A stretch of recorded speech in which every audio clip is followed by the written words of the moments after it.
Hello everyone, it's Shiny Noctals, and tonight I'd figure it'd be nice to stream some more 2004Scape for you guys. Figured it'd be nice to do.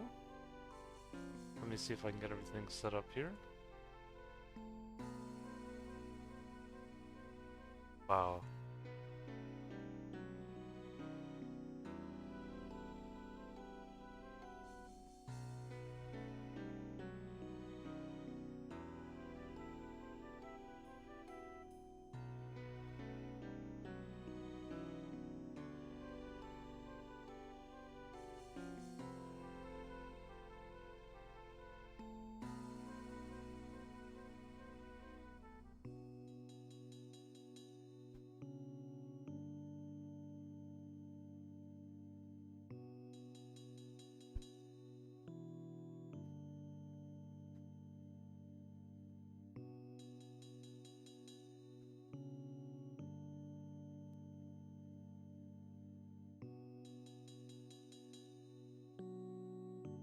Amazing how many people are on tonight.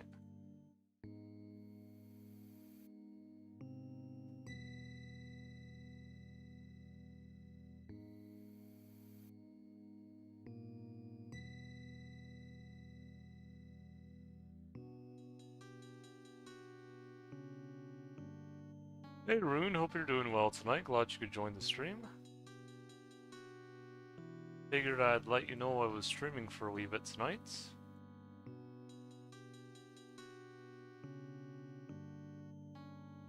I wasn't sure if I was going to stream again tonight, but I figured, you know, it wouldn't hurt, because I did stream some Animal Crossing earlier on, which is fun.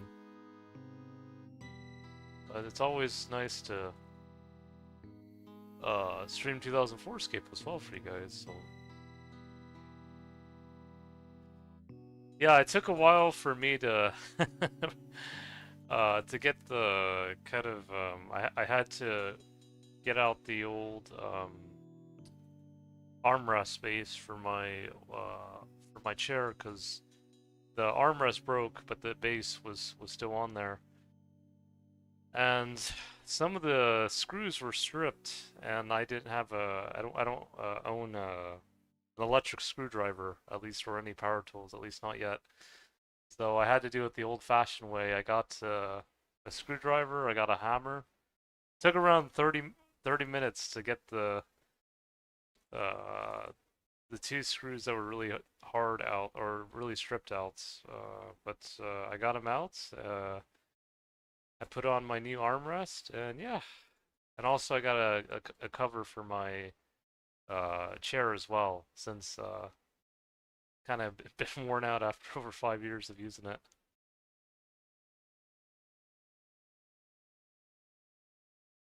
Yeah, no, it was worth it. Like I was thinking about going to my neighbor because there was a time where my toilet got clogged and I went to my neighbor's you know door and I knocked, and he let me borrow his auger.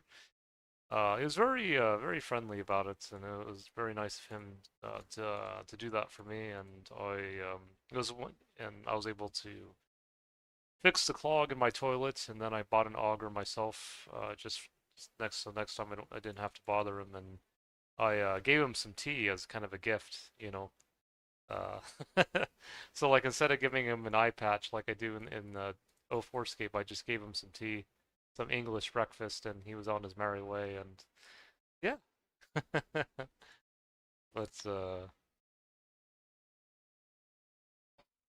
yeah, and I was thinking about like if I was gonna do it again, but I told myself, well, let me see if I can be the power tool this one time. I might eventually, buy an electric screwdriver just in case if I use it more often, because I don't really need like an electric screwdriver for many things around my apartment. Thankfully enough, I've been able to been fine without it. But yeah, I just it took some muscle, it took some muscle, it took some strength to get those stripped screws out with just a regular screwdriver and a hammer. But I did it, and yeah, it's definitely definitely a nice thing indeed.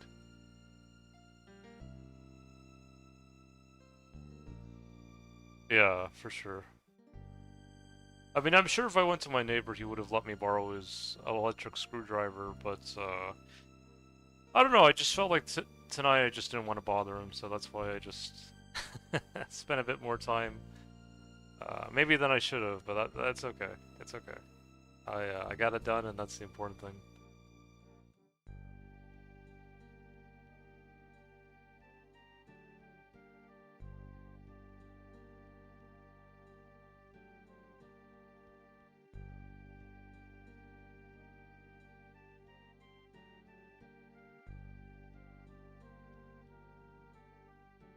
Oh, nice. That's pretty cool. Hopefully things, hopefully you reach your goal.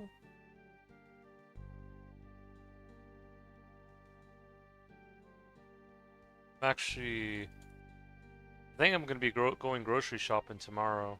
Oh, there's repos.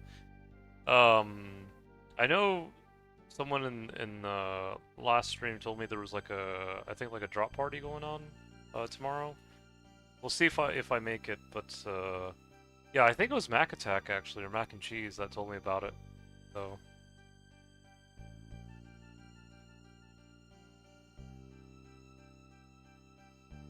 yeah, yeah, I'm sure you'll find your way, Rune.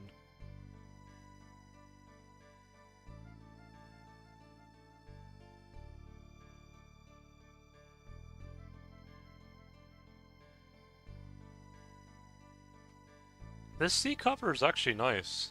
It is warm. Well, it's actually nice in the winter because you know when it's cold, it's nice for to get a bit more warmth. But I guess when the weather gets warmer, we'll see how you know if it still feels nice. But yeah, definitely worth it. Definitely nice. I have more herbs and ore and bars for you, Hendrix. Whenever you wanna do a trade again, I've been stockpiling all these drops I've been getting from these thugs.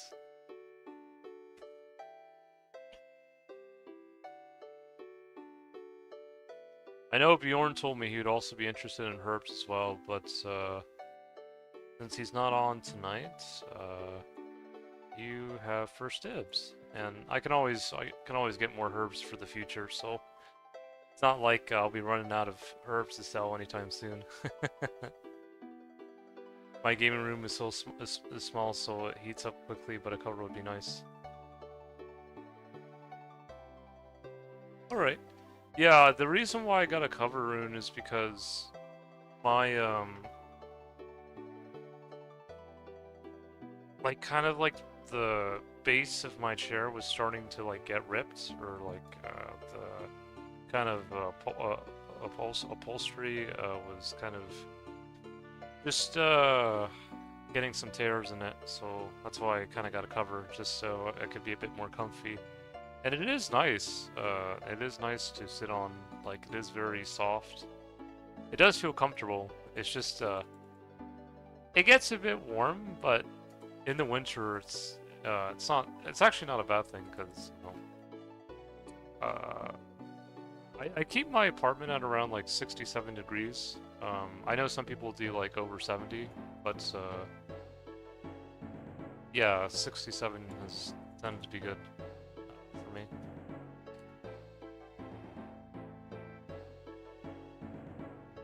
So yeah.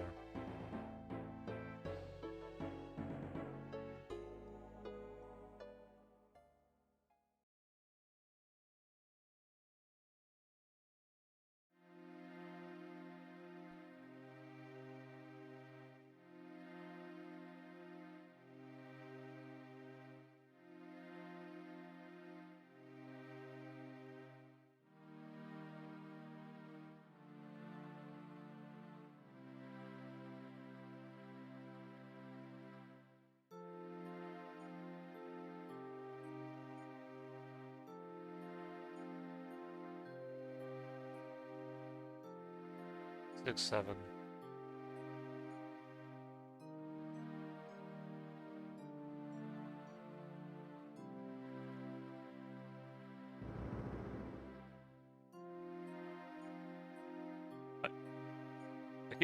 Yeah, no, 67's fine enough for me. I think for me, I actually don't mind the cold weather. Um, actually, I enjoy it. Um, it's kind of nice to have, you know, because ooh, there we go, 59 strength. As you know, in the summer, sometimes it can get pretty hot here. And so when the winter does arrive, it is nice to have some of that colder weather. I know some people hate the cold, but honestly, I don't mind it. I feel like it's just like tranquil in its own way, you know.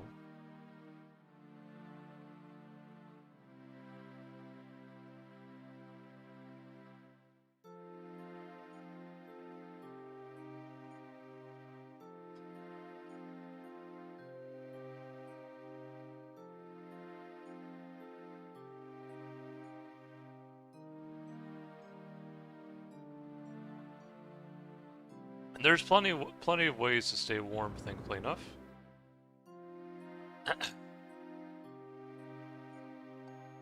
Well, I've been living here full time for quite a while now. I think almost 6 years now. I used to live in northeast Florida, where it was a lot warmer. But you know, being further up north, I mean, I'm pretty much like only a couple hours south of Canada. It's uh, it's definitely a different environment when it comes to weather. But it is nice though, and I've been coming up here since I was 6 years old, so I've always, you know, always kind of had a connection to the lawn here, but I also always wanted to move here too, you know. Maybe some people would prefer to live in Florida because of the sunshine and things like that. And although I will say I do miss the beaches down there, because there are some beaches that are really nice down there. I used to live at the beach actually with my mom, you know, when I was younger. Um, I don't know, like I like the mountains and woods up here, and you know it's just very calm up here, you know, especially with everything going on in the news in the U.S. Thankfully, this is one of the areas that's just kind of like kind of been a safe haven, kind of been like the Japan of the U.S. in terms of being fairly quiet, thankfully enough.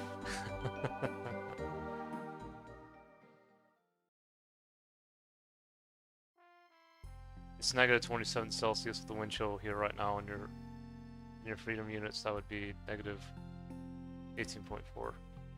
Yeah, thankfully I mean, this winter hasn't been too bad. It's been like, I think our lows have been, the last couple weeks were like in the 20s in Fahrenheit. I'd have to see how much that would be in Celsius. I think 32 is like 0. Okay, so it's like negative, oh boy, negative 6.66667. Wow.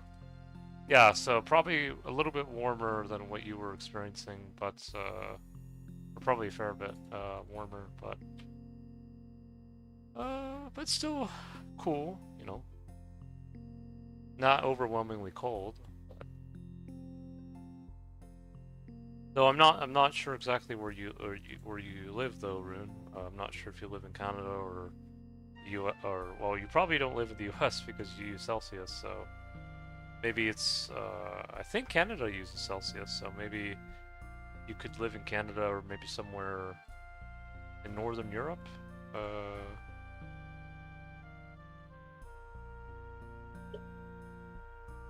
Oh, okay, yeah, that's what I was figuring. Yeah, we just had a cold spell go through, but it's warming up now. It was negative 45.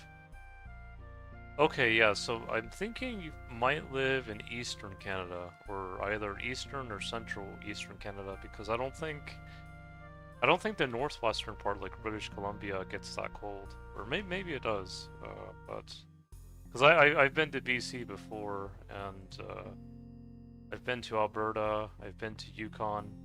Oh, I guess you could live in Yukon. I guess I could see how it could get cold if you live all the way up there, close to Alaska. But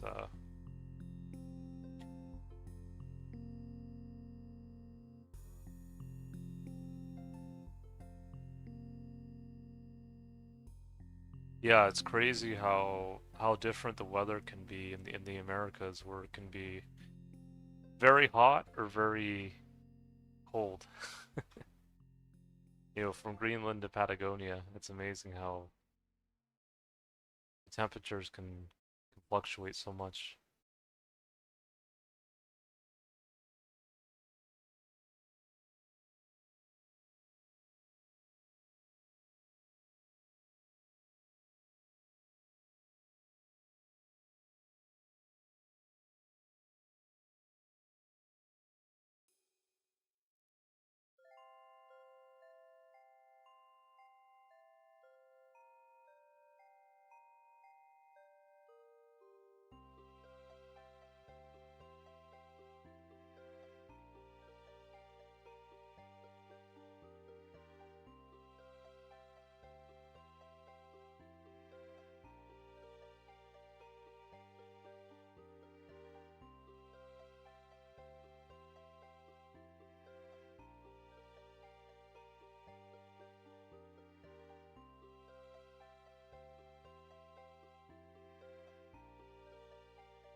Yeah, negative 45 Celsius, I think.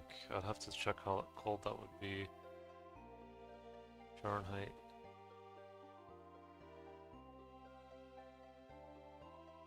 Oh, negative 49. Wow. That was really cold.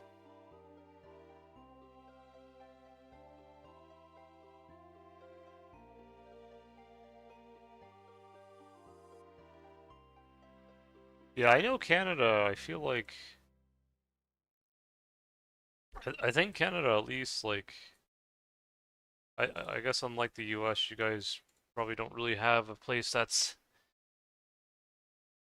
fairly warm, or well, probably the warmest you have is maybe British Columbia, I would have to imagine, because you know the US has like Texas, Arizona, California, Florida, I guess Alabama for people who live there. And I think most areas gets in Canada get snow aside from maybe some parts of BC. Um, of course, you'd still probably get a lot of rain as well, you know. I like the rain actually. The rain's actually very soothing for me. We actually had a lot of rain this year in the area I live in, and it's always kind of soothing.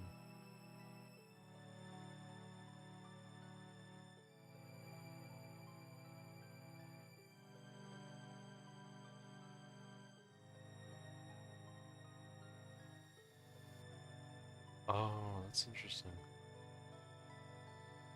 Yeah, the thing I do know about Canada, at least when I went to Alberta, and it carried on to Alaska, is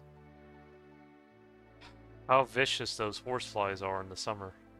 Hello Coop, hope you're doing well tonight. Welcome to the stream. Yeah, thankfully here where I live in the Inland Pacific Northwest, we don't really get horseflies, or if we do, they're not really that numerous. Like what I experienced in Alberta. Uh, like we went to this hot springs in Alberta, and the horseflies were chasing us. And I never thought I would see bugs that big in all the way in Alberta or in Alaska. You know, I thought the bugs in Florida Well, with the bugs in Florida when I lived there, they weren't even that bad. But at least where I lived. But yeah, those horse flies, oof, vicious. We have bugs here in the inland Pacific Northwest as well, like in Idaho and eastern Washington. But they're not that bad. If you're fine with spiders, then you should be fine. Yeah.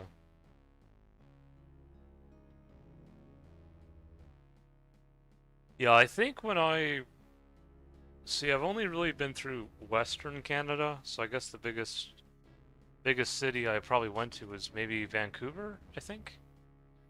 I know there's much bigger cities as you go further east. Like there's I think it's like Montreal, um, Quebec, I think. Hopefully I'm right about Quebec being a city. Um,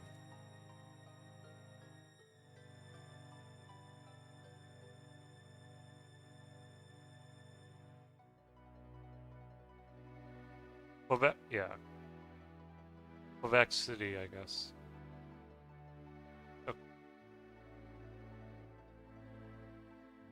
Okay, so Quebec is a province, and then Quebec City is an area, is a city. Okay, so I was almost there. Just had to add the city to it.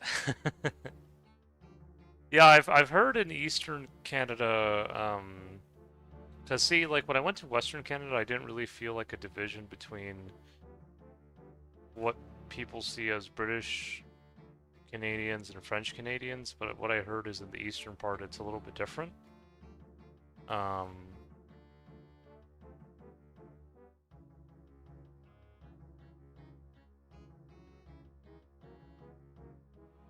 hopefully that division isn't that bad, but I've heard, for whatever reason, like the British Canadians and the French Canadians, they don't always see eye to eye, and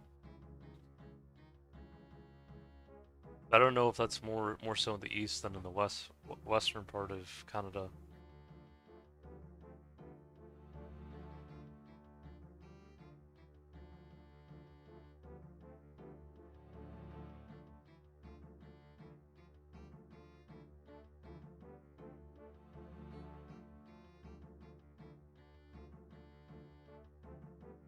I did know someone though that I think she was Canadian. She was had French ancestry. But she lived in I think the western part of Canada. I think.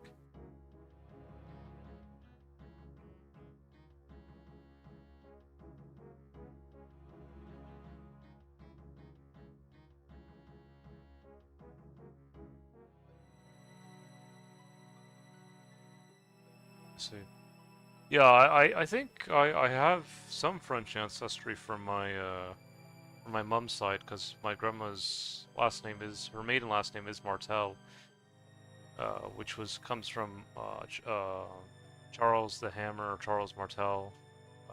He's pretty uh, well-known figure in history. But yeah, you see, with my grandma, she never really had because I know there are some French that I guess couldn't be anyone, but I know that some people describe some French to be very arrogant, but my grandma wasn't really like that, at least not that I remember.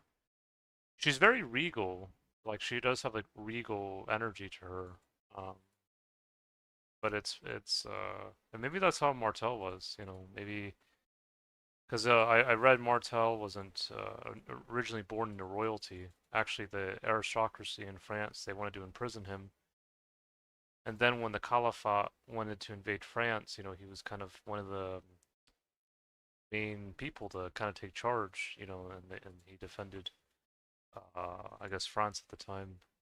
But yeah, it's very interesting history, and I think he's often overlooked because I know a lot of people focus more on Charlemagne, which I think is his grandson, or Karl the Great, but Charles Martel is nicknamed the Hammer.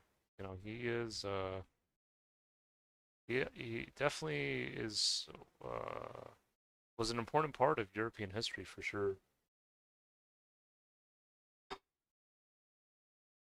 So a lot of French in Canada as a whole, it's our secondary language.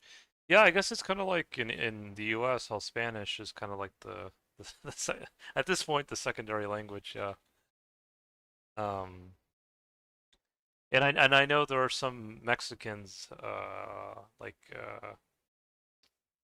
whether they're like Native American Mexicans or maybe even some that are not as Native American, maybe they feel the same way as the French Canadians. I'm not sure. Um, no, I think at the end of the day, it's important to at least find some common ground.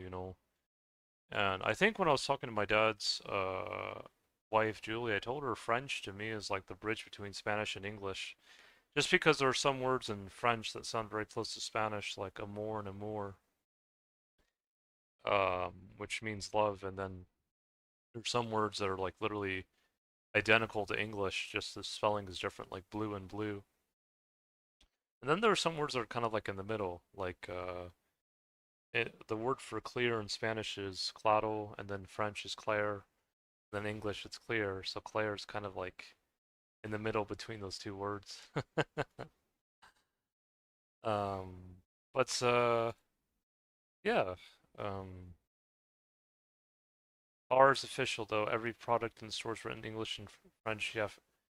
Yeah. I think the thing with Spanish in the U.S. is that I think a lot of people, especially in the US, I don't know about Canada, but in the US, a lot of people, I don't really think they know, they sometimes struggle to tell the difference between like a Native American Mexican and and then a Spaniard, or someone from Spain. And,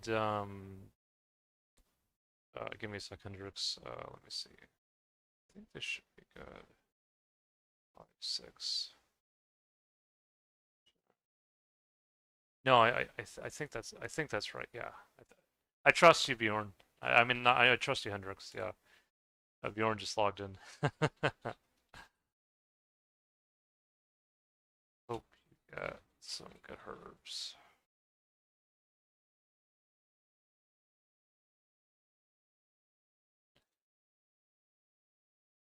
Yeah, I think in Canada, I think the word for people who are of native and like French descent, I think they use the word métis. And actually, in Spanish, it's mestizo, so it's very similar.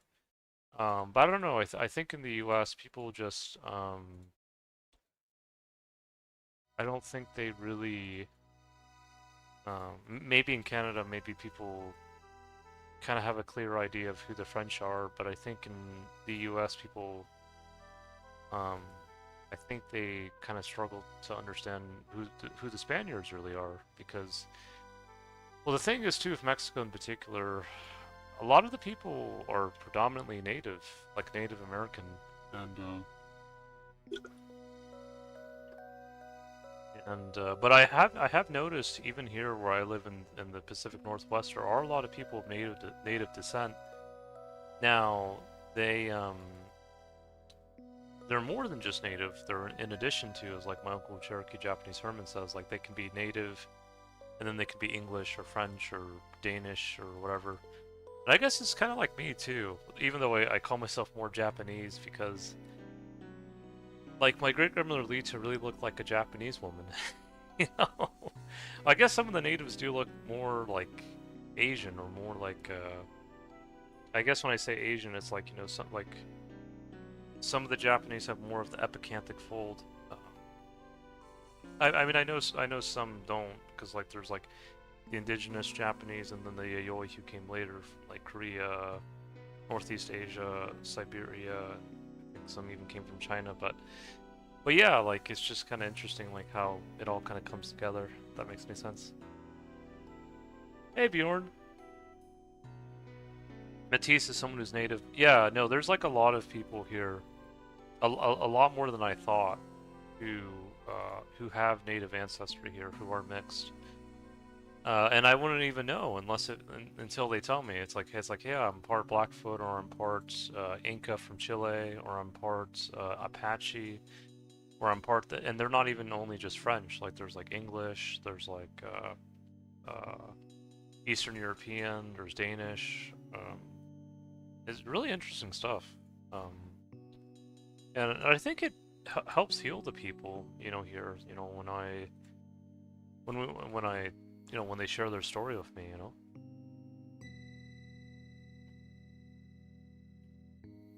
And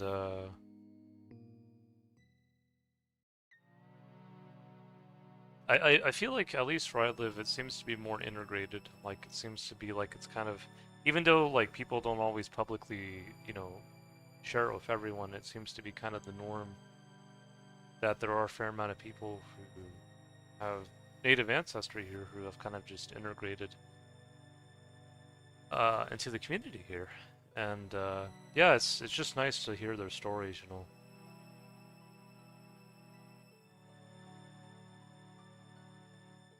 Yeah, my old man has his Métis card in Canada. It helps him with some taxes, but not fully like with some pure natives, which is crazy because my old man looks very white. Yeah, well, like my Uncle Herman has experienced in, excuse me, with, the Cherokee in North Carolina, you have to be 25% or more Cherokee by ancestry in order to, essentially get a check, from the, I guess, the government or from the tribal council. But I think with him, even though the Cherokee tend to not, he told me like they tend to not really accept outsiders. They kind of took him under their wing, I guess they kind of saw him and they said, you're the exception. And he's been with them for 40 years, and even though he doesn't get a check from them, he does get a pension because he did teach at one of their schools, I think, and yeah, he's I guess he's bonded with them. He really has really bonded with them. Yeah, because even though my uncle Cherokee Japanese Herman, even though he's not technically 25% or more Cherokee, he would technically pass in the sense that I think my dad's ancestry would be like 30% or more native, but again, like my dad, like my great grandmother Lita looked like a Japanese woman. Like I feel like if she went to Japan and lived there, she'd fit right in because she looked really Asian. Like I know some of the natives look more Polynesian, which I guess Polynesians are Asians too. There's different kind of Asians, but she looked Asian, like and yeah, because I know there are some natives that they don't want to be called Asian, or they're like, we're not Asian, or we're not Siberian or Northeast Asian or Japanese. We're more Southeast Asian, or we're more Polynesian, or some even feel connected to the Middle East and whatnot. But yeah, no, my uncle Cherokee Japanese Hermie looks like Nobuo Uematsu from who's a musical composer for the Final Fantasy game series.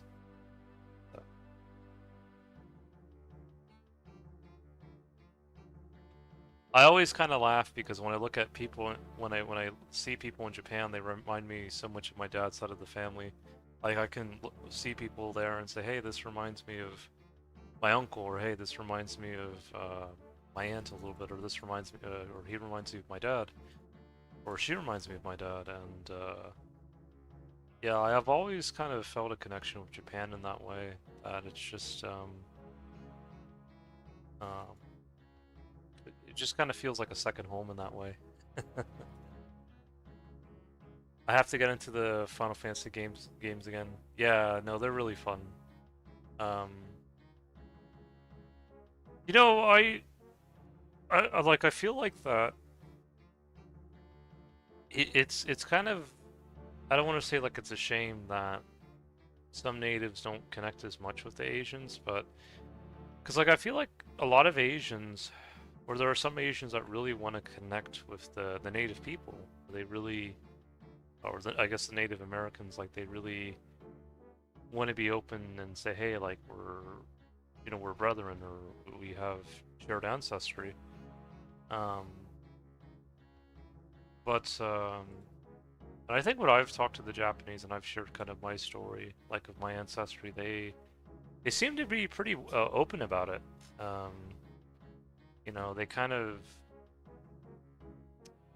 they just I tell them and I think they get it. They kind of understand it.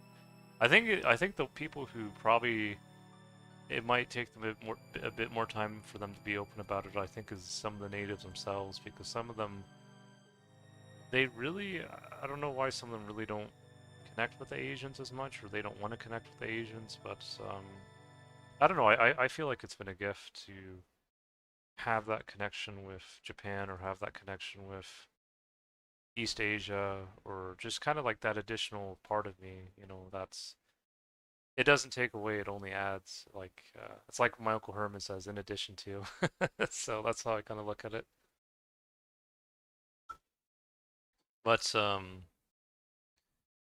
yeah, because I mean, I do know there are some people that um, they. I'm gonna try to find trying to find the words for it. Um, let's see here. I know some people see like I guess like the East Asian cultures as like very foreign or very kind of out there or very um maybe some people even see it as like a little bit strange or weird, but I've always kind of found it interesting. Um, Maybe that's why I enjoyed my time in Japan so much. I just really vibed and clicked with the people there and the land, and it just really was a good experience.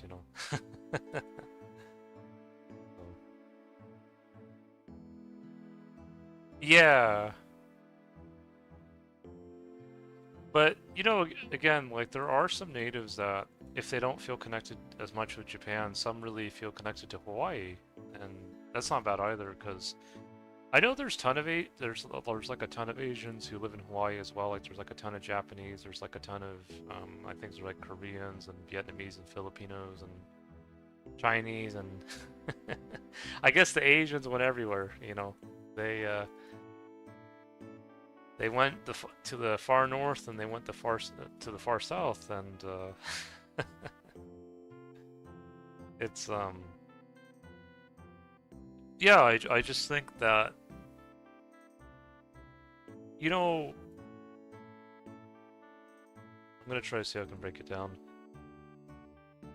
Like I think what the Japanese appreciated about me when they spent time with me, because I think what happens sometimes with some people who try to connect with the East Asians is, and this happens more so with China than Japan, is I think a lot of people when they try to connect in particular with China, it's more like of a power move. It's like they want something out of the Chinese. Like at least that's how I see it. Like when they say, "Hey, we want to be good friends with you Chinese," but underneath all that pleasantry, it's more like, "Yeah, I want something out of you," which I not like. I think if they went about it a different way, maybe the Chinese would be more like maybe they would have been kind of similar to how the Japanese received me, like where I really wanted to get to know the Japanese for them, not just because I could get something out of them. That's how at least I look at it. But yeah, I'd love to visit Japan one day. Yeah. Yeah, no, it's a great place and the people are great as well. But yeah, hopefully it makes sense. I try to kind of say it in a way that like hopefully is understandable. But because I think the Japanese and I don't know if the Chinese are the same way, but the Japanese I've listened to one Japanese YouTuber and she says the Japanese tend to feel a person's ki or their energy when they meet them. So it's not just hey, hello, how are you? It's like while you're talking, it's like the Japanese will feel your energy and say, okay, like probably in the background, they're like, okay, is this person a person that I want to associate with? Do I like his energy? Do I not like his energy? And I think that's just how they think. Like I think it's like if you're if they feel like you're a good person deep down, then I think they're more willing to associate with you than not. And I think that's even like when it comes to like when it comes to like the language, like I think like even with me, even though I spoke very broken Japanese or just like a very few words, I was still invited by a Japanese family. They're like, "Hey, like we like you. We want you to eat with us." And yeah, I think it's also part of their culture. They are brought up with good manners. Yeah, and I guess you know, you could use the word etiquette. Um, yeah, so and again, I try to, you know, I try to understand the East Asians like individually as well because I know that sometimes, you know, some people will try to categorize all East Asians as, you know, that they all look the same or they're all only Chinese or but that's not really the truth, you know. That's it's a lot more uh, varied than just that. Um, and I think even like with the Chinese, I think a lot of people uh,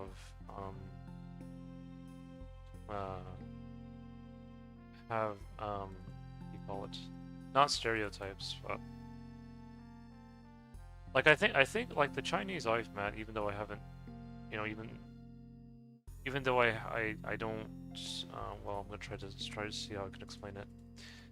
Um, you know, even though I don't feel like the same connection with China as I do with Japan, I still do appreciate, you know, some of the Chinese in the sense that, you know, deep down, I think, and I guess in some ways they are similar to the Japanese in the sense that I feel like if they think you're a good person, I don't know if they would use the word ki or energy, but I think maybe after like interacting with you a little bit, um, if they kind of like your, I guess you could say energy, but maybe it's a little bit different than how the Japanese look at it. Um, you know, they're more willing to open up and, you know, they'll invite you, you know, to eat with them or they'll share, you know, out of their hearts. And that's what I've noticed about them. And again, the Japanese are like that too, but I think they kind of do it a little bit differently. You know, it's you know, I guess it's nuances that I guess I pick up. And I haven't met too many Koreans though, but yeah, um, but at least with the Japanese and Chinese, that's what I tend to see. I know my mom told me when she went to Korea, she really enjoyed her time there. She went to Seoul, and I think she enjoyed herself. Um, the Koreans, to me, out of the three East Asians, I know there's more than just Chinese, Koreans, and Japanese, but the Koreans tend to be the most kind of take charge kind of out of the three, like the most like not necessarily loud, but they're the most expressive in their own way. Um, like they don't shy away from the spotlight is what I notice with the Koreans.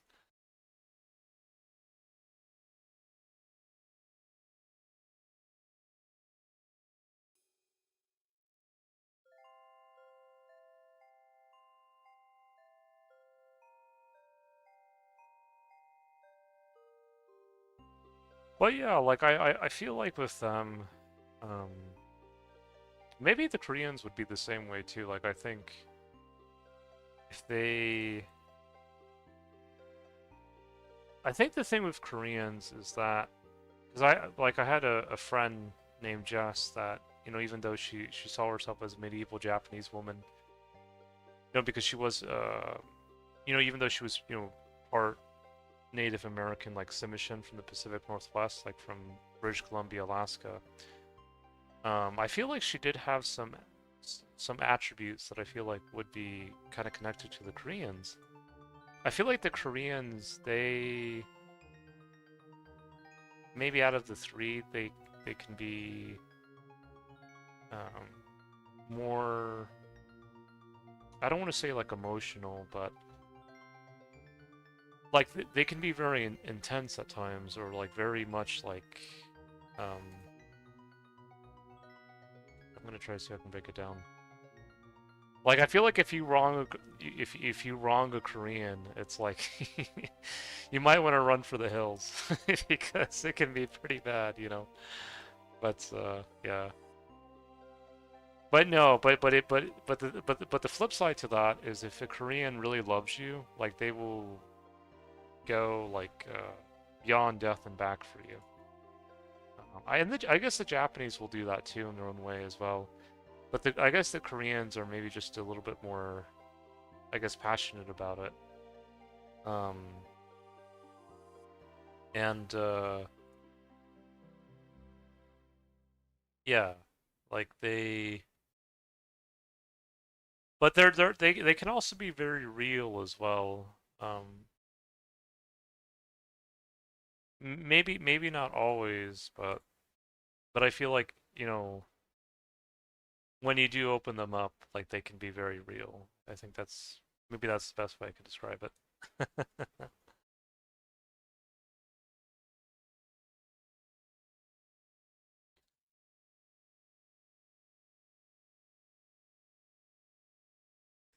And now the Vietnamese, with the few Vietnamese people I do know, what I notice about them is um, they can kind of be a little bit loud like the Chinese, but they also have like a certain charm to them. Like the Vietnamese have they have like a cheerful laughter. Like whenever they laugh, like it can kind it's kind of like like sunny. Like their energies kind of can kind of be like sunny, like kind of like a joyful kind of sunny energy. Kind of what I feel with the Vietnamese.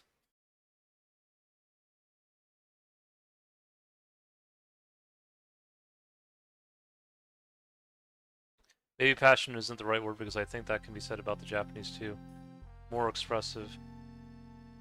Yes, definitely more. Yeah, definitely more expressive. Yeah, I feel like the Japanese would be kind of more. I think that's why Jess, you know, she would say, you know, you know, you have all these things, but you just kind of keep it all in. Maybe that's more the Japanese way of looking at doing things, where with her she was more like the Korean way, where she was more, you know, let's talk it out or let's be more expressive about it. Or with me, I was, you know, because I think probably the way I would would sometimes go about things is maybe how the Japanese would do it would be like, yeah, it's very, you know, a lot of these intense emotions, and I guess it does come out like an anime and things like that.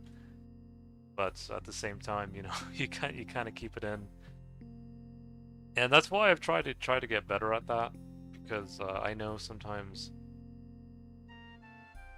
you know, I can be like that where sometimes, you know, there are things that are going on with me that and I guess the same way the Japanese, you know, that, you know,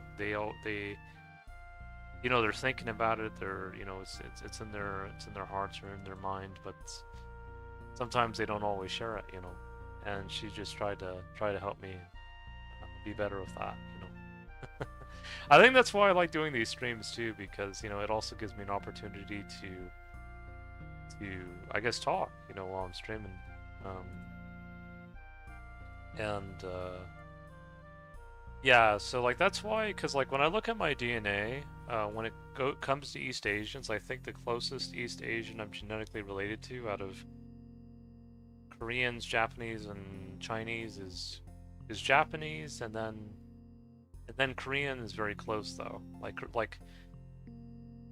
Like the distance for Korean and Japanese for me are it's so close, but the Japanese ends up, you know, being just a little bit closer for me.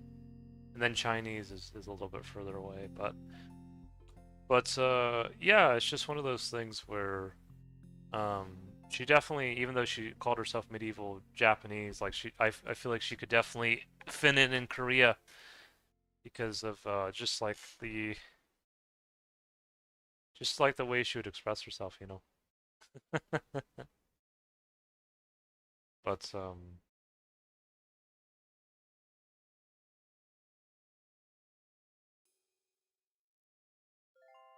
But I feel like with the Japanese, like when it comes to like keeping things in, I feel like that. I'm gonna try to see how I can break it down. Because, there are some Japanese that are genuinely shy or like genuinely like they just would rather just um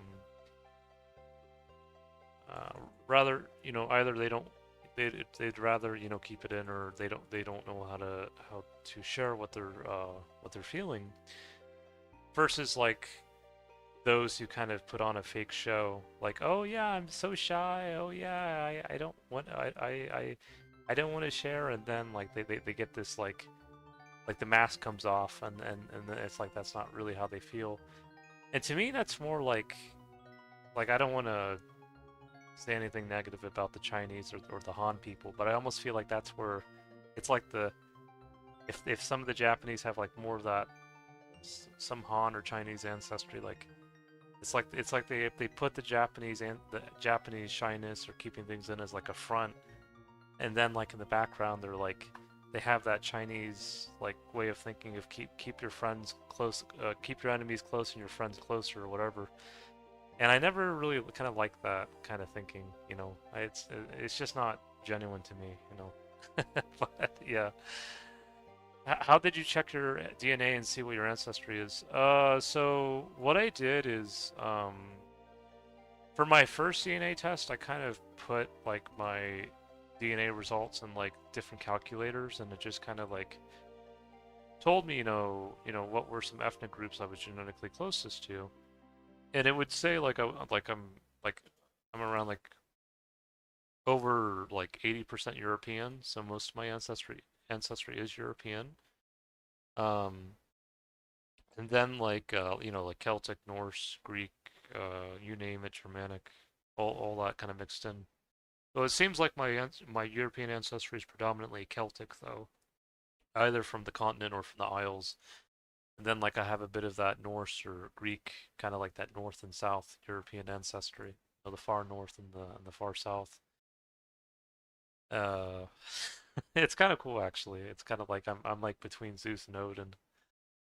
But yeah, and then the ancestry that's not necessarily European, then it's like Native American and East Asian. And but yeah, like I feel like I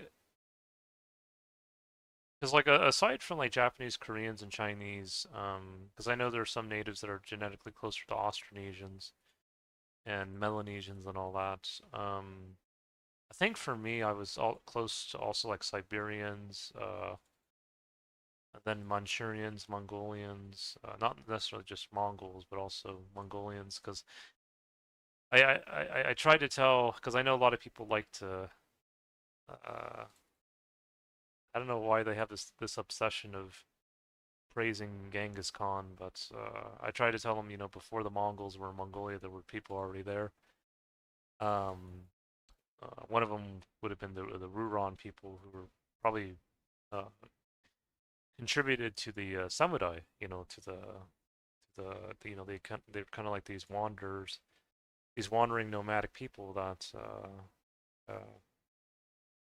they had a bit of a rough time with the other nomadic people, like not only probably the Mongols, but also the Guk Turks, or the people who would eventually become the Turks, because the Ruron, I mean, the Ruron weren't perfect, there was a time where the Guk Turks were their vassals, so to say, but I guess then the Guk Turks wanted to take this a step too far with the Ruron. They wanted more than just vassals, and the Ruron had to kind of go in different directions, and probably one of the directions they went into was to Japan, and they probably contributed to that ancestry of samurai. At least that's what I think. All I know is most of my ancestry came from Ireland, but I have some native mixed into, but never looked into getting any test done. Yeah, so I that's the other thing I wanted to check with my ancestry, because a lot of people from the UK, um, they'll tell me they feel a connection with me, or they'll say, um, that they feel like I'm their brethren. And one of my top matches for my DNA was a match from Celtic Britain, actually. This is before the Anglo-Saxons came in mass, and the Normans and the Vikings. This was the time when the Romans were still invading Britain, and I was related to different Celtic populations that lived in Britain at that time, and they were genetically closest to like the modern day. I think it was like Southwest English, so like Cornish people. I guess Southeast was there too because the English are not 100% Anglo-Saxon. And then there was Welsh. Welsh was there too, Irish, and then West Scottish. So very much a Celtic match. Because I know some people in Britain and even Ireland, they feel more connected to the other groups who came as well. But my match was very Celtic. So, um, well, yeah, I think the thing is like when it comes to like Europe, um, even people here in the U.S., some people have asked me, were you born in the UK or were you born here? And I just say, well, I guess the accent kind of comes out, and my friend Maffey and others sometimes they'll call me their favorite Scottish American because of the way I talk.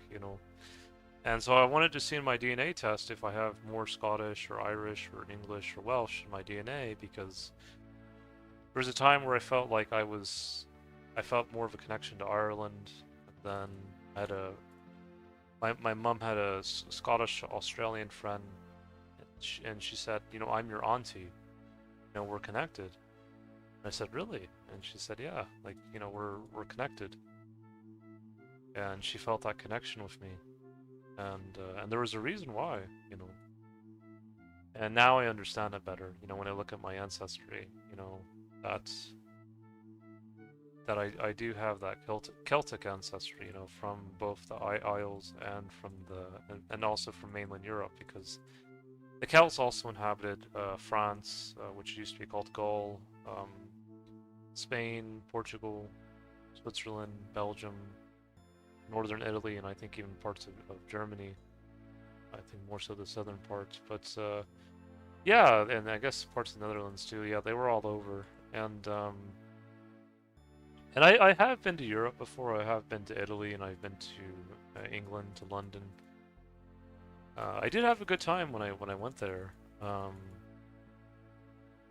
But yeah, it's interesting like how I'm kind of connected to all these people.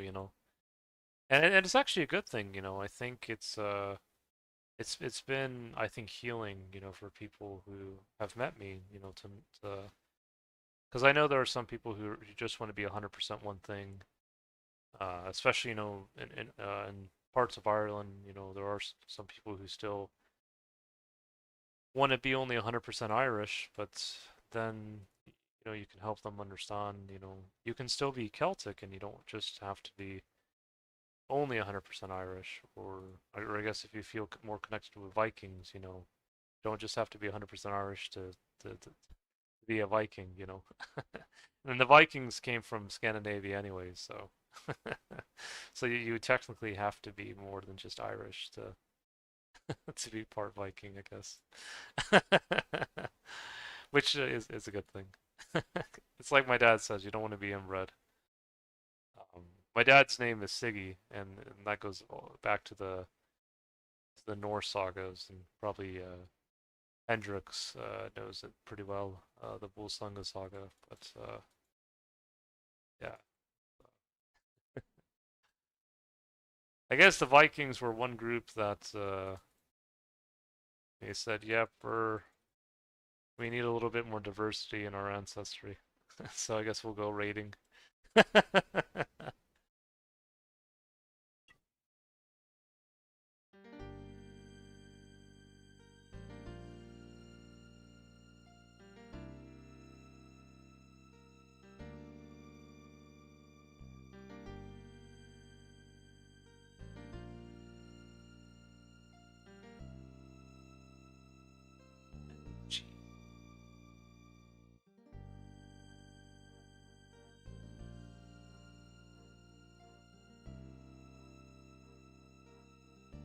Vikings are pretty badass. Not sure how much anime you've watched, but Vinland Saga is a great one. Yeah, no, I kind of feel for, because I know everyone has their own opinion of what's going on right now in the news with Greenland, but I do feel a lot for the Scandinavians or for the Danes, or really, because I know some people might think it's only Denmark, but I know that even though the Scandinavians they sometimes jab at each other, and sometimes they Denmark and Sweden will have the rivalry and all that. I think at the end of the day they still look out for each other. It's kind of like, I guess in my mind it's like they kind of, I guess they see themselves as like brothers and sisters. Like, yeah, they might fight, but when the going gets tough, they kind of come together. And I know their history is not perfect, and no country's history is really perfect, but I just do kind of feel for them, for everything going on. And even the people here of Scandinavian descent, like my Danish American dentist, who's part Native American too, like he's part like Inca from Chile, and so I call him Inkia Incorporated because there's the Swedish furniture store IKEA, and then there's the Incas, and so I just fuse them together, say Inkia, and he kind of found that funny, so. Oh, hey, Ghoul. Glad you could join the stream. I'm glad that you were able to find it, even though it seems like YouTube tried to hide it from you for whatever reason. Um, yeah, like, it's just one of those things where it's, yeah,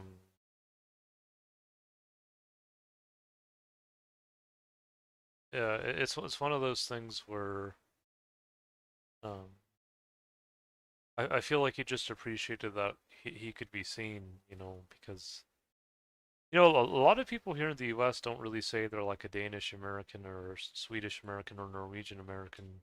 Uh, Not like the Italian Americans or German Americans or even some Native Americans. But yeah, like he just really appreciated being seen. I think it helped him. Give me a sec, hold on here. I'm gonna just do something real quick.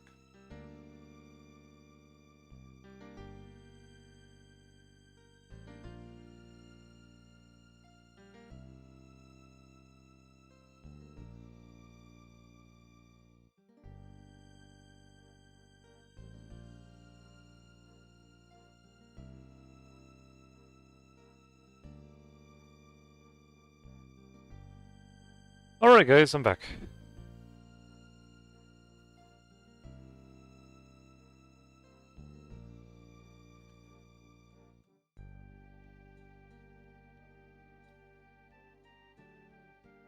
Yeah, I feel like it's been good to learn a lot about Scandinavia because it's not really talked about much in the U.S. here. Like you don't really learn much about Scandinavian history. You learn a little bit, but not really that much. And it's uh, it's very rich in its own way. Be able to learn.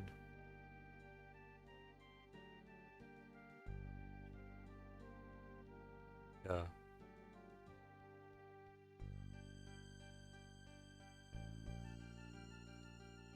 But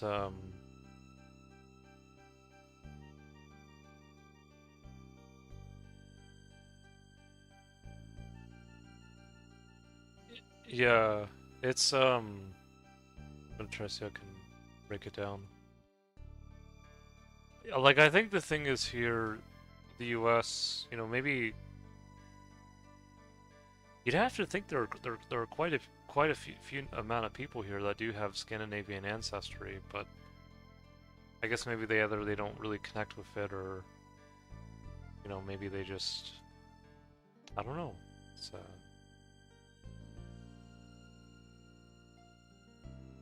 I always kind of found it a little bit strange, I guess. Like I don't know.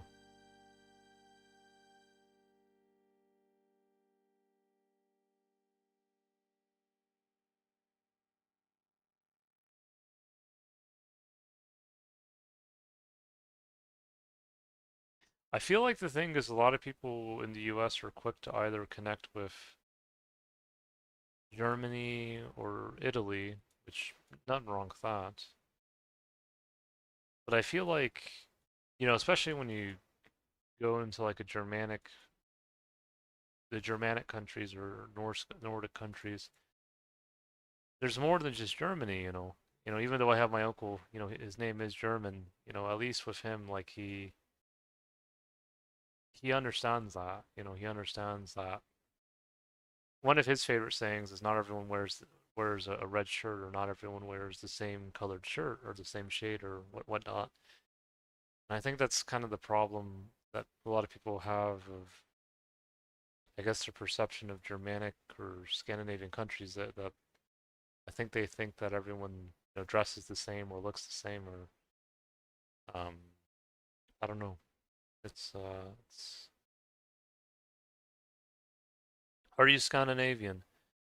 I think I am.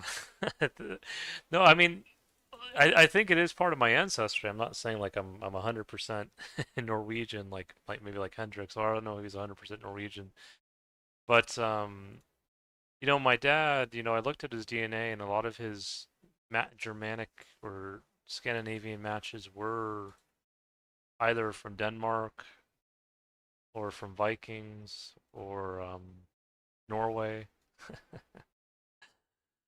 Um, I mean, there were some matches from Germany as well, but it wasn't like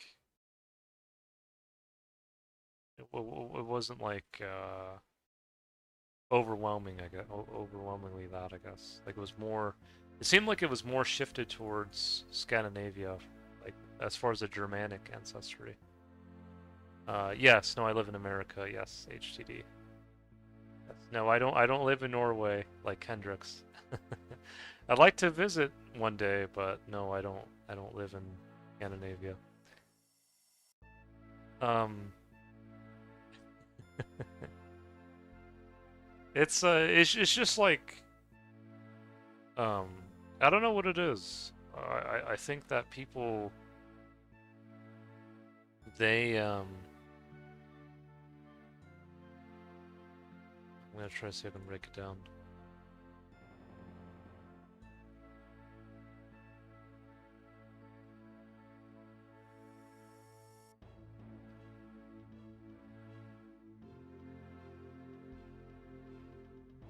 Yeah. Um,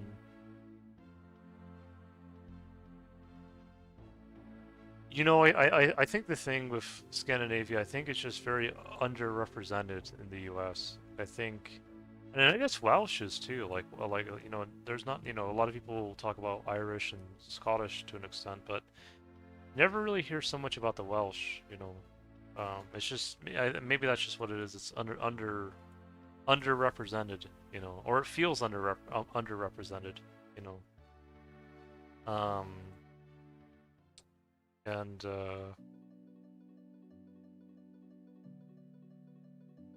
I know Google might say, what about Slavic or Sloveni? I would say, well, I think there's quite a few people who talk about Polish ancestry. But I guess then again, that there's the other thing too. Not every Slavic or Slovenian person is just Polish. So I guess that'd be the other caveat to that.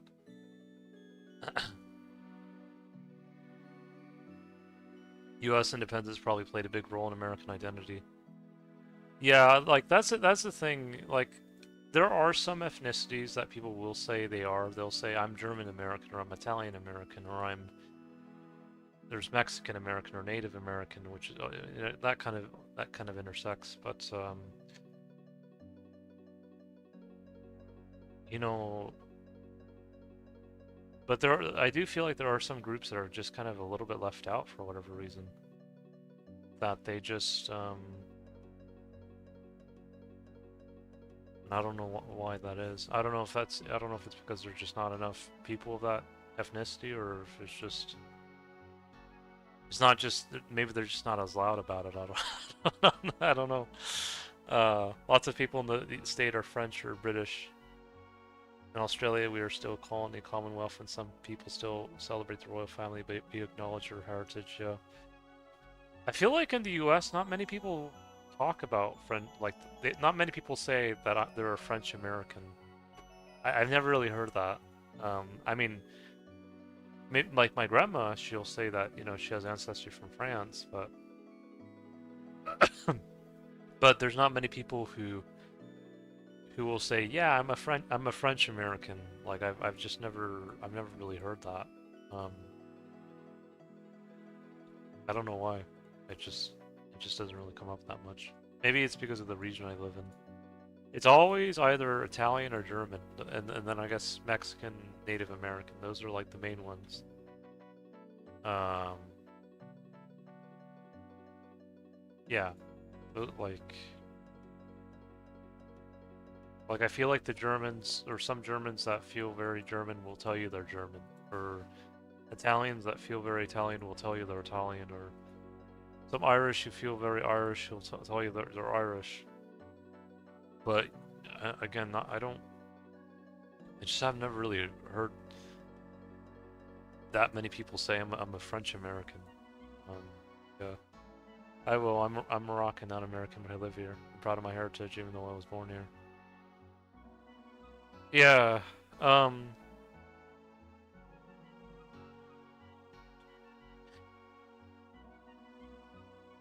Yeah. Like I think maybe some groups are just more loud about it, or they're just more. I don't know what it is. Um. I saw one of your videos. You dropped some gnats onto the ground.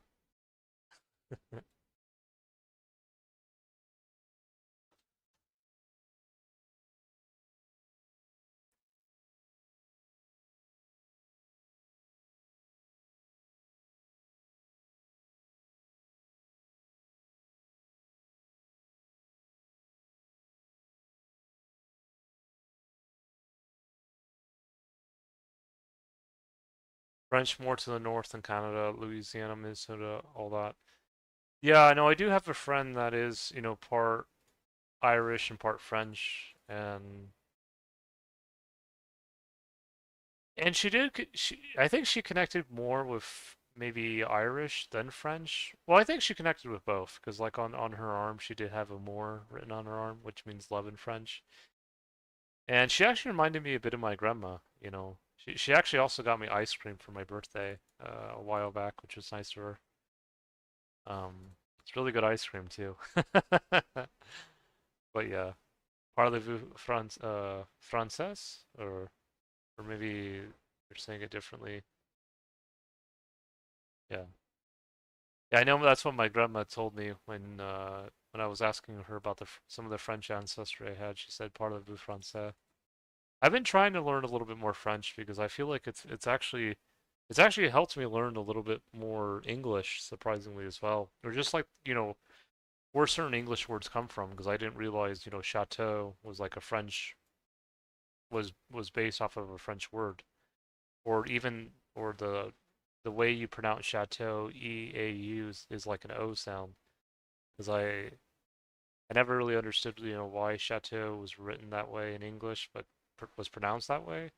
But then you say, oh, like I guess the French they have a rule for that, or whenever you see EAU, it's usually like an O sound. So like, okay, so like now I get it.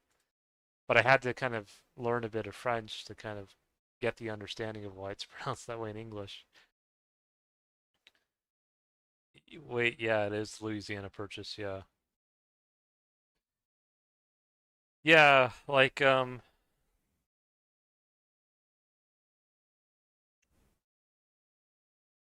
yeah, like my friend Dolly, she was part French and part Irish. But she did really remind me a lot of my grandma, um, my mom's mom. And yeah, I feel like French actually, could be like a good bridge language here in the US because sometimes people fight about, wanting to speak either English or Spanish. And I was telling my dad's wife, I feel like if people fight about it, why not have meet in the middle and speak French, because French is kind of like that bridge language between Spanish and English where there are some words that are very close to Spanish, and then because of I guess the Latin influence, because the language was connected to Latin, and even Celtic as well. Because some of the Celtic language, especially Celtic languages, especially spoken in Gaul, was actually not too dissimilar from Italic or Latin. That's why when the Romans were invading Gaul or modern-day France or even Spain and Portugal, they had to switch to Greek because the Celts could understand Latin pretty well. I guess it's like imagine like a Germanic group from Germany tried to invade Scandinavia and they were speaking German. The Scandinavians could kind of understand what they were saying. That's kind of like how it was with the Celts and the Romans. But yeah, it's just one of those things where um, it's just one of those things where like I think that there's all there's always can be like a meeting in the middle. I think that French could be you know I know the French are not always seen in a positive light, but at least when it comes to like a bridge language, I think that would kind of ease some tensions for people who just only want to speak one language. It's episode 57 at the 1 hour mark. You dropped 47 nature runes. Oh wow. Oh wow. That's crazy. Latin was also spread by religious missionaries. Yeah.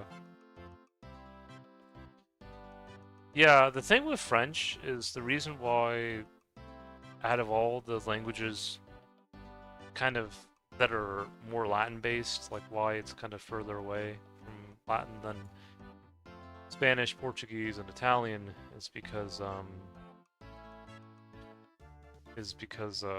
well, France was really Spain, Portugal, and Italy, they were melting pots, but France was also its own melting pot too, where I think what really changed some of the French words were not only, of course, the Celts who inhabited that area, but also the Franks, who came. I guess that's where France gets its name from the Francia, from the Franks. I think just the way they, um, pronounce things. I guess maybe that's what caused some of that shift in the way French is pronounced. Um,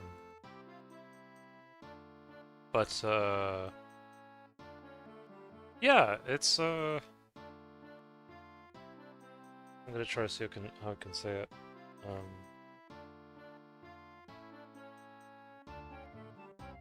it's one of those things where I think that um,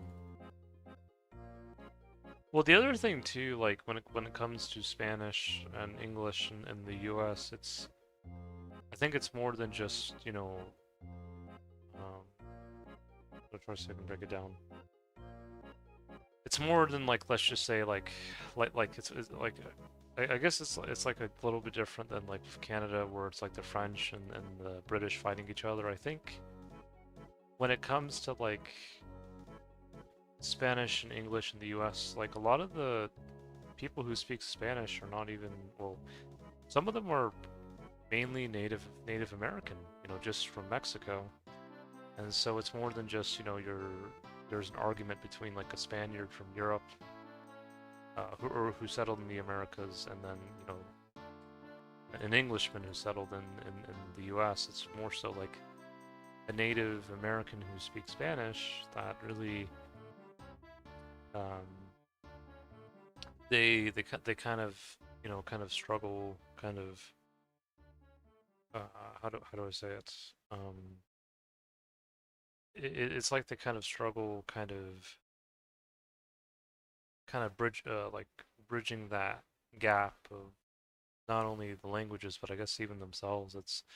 It gets a bit I guess convoluted I guess, but yeah. You're right, Latin originated from Celtic and Roman lands.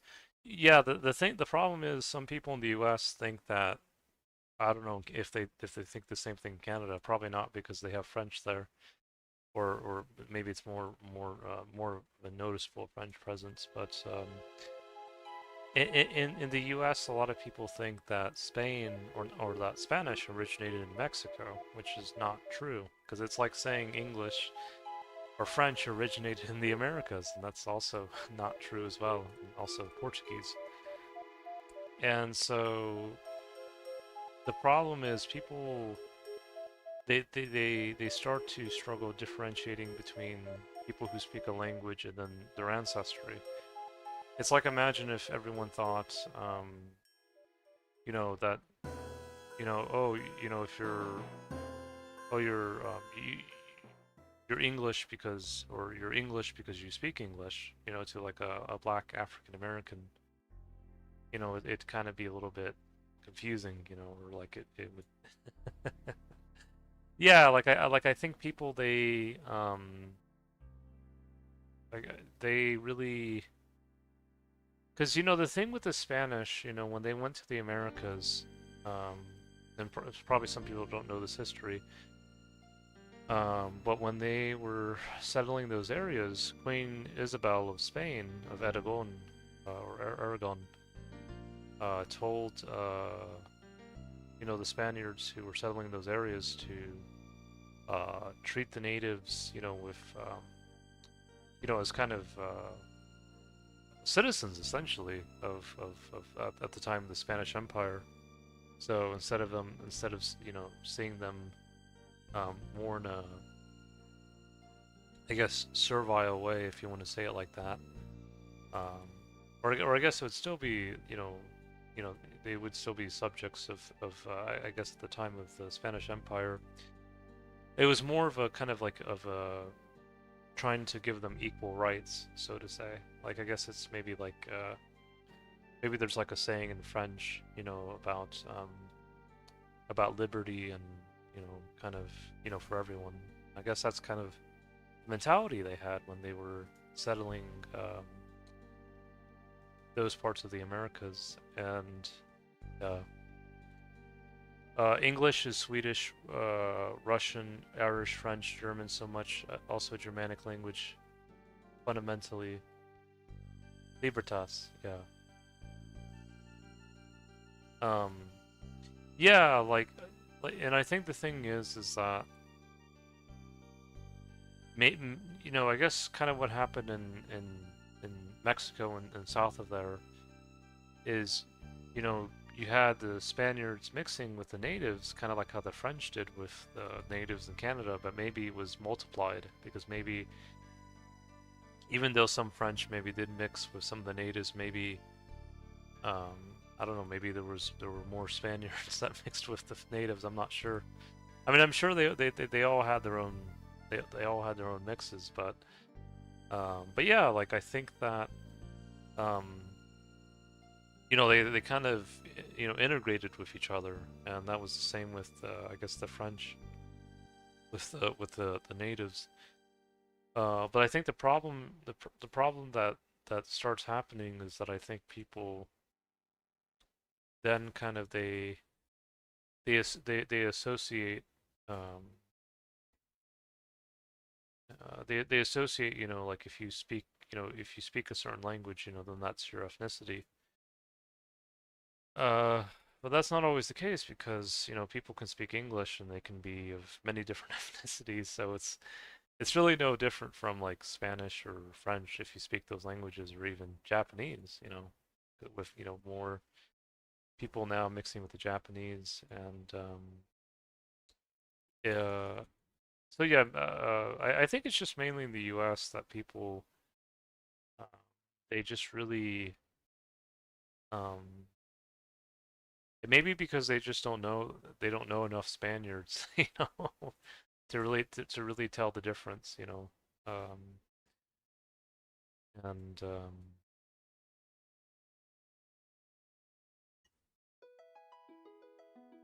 but yeah, like but I'm gonna try so I can break it down.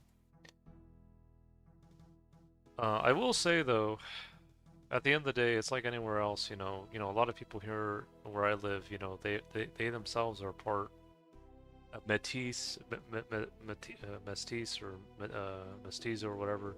Like they do have native ancestry, anyways. But I guess they've been able to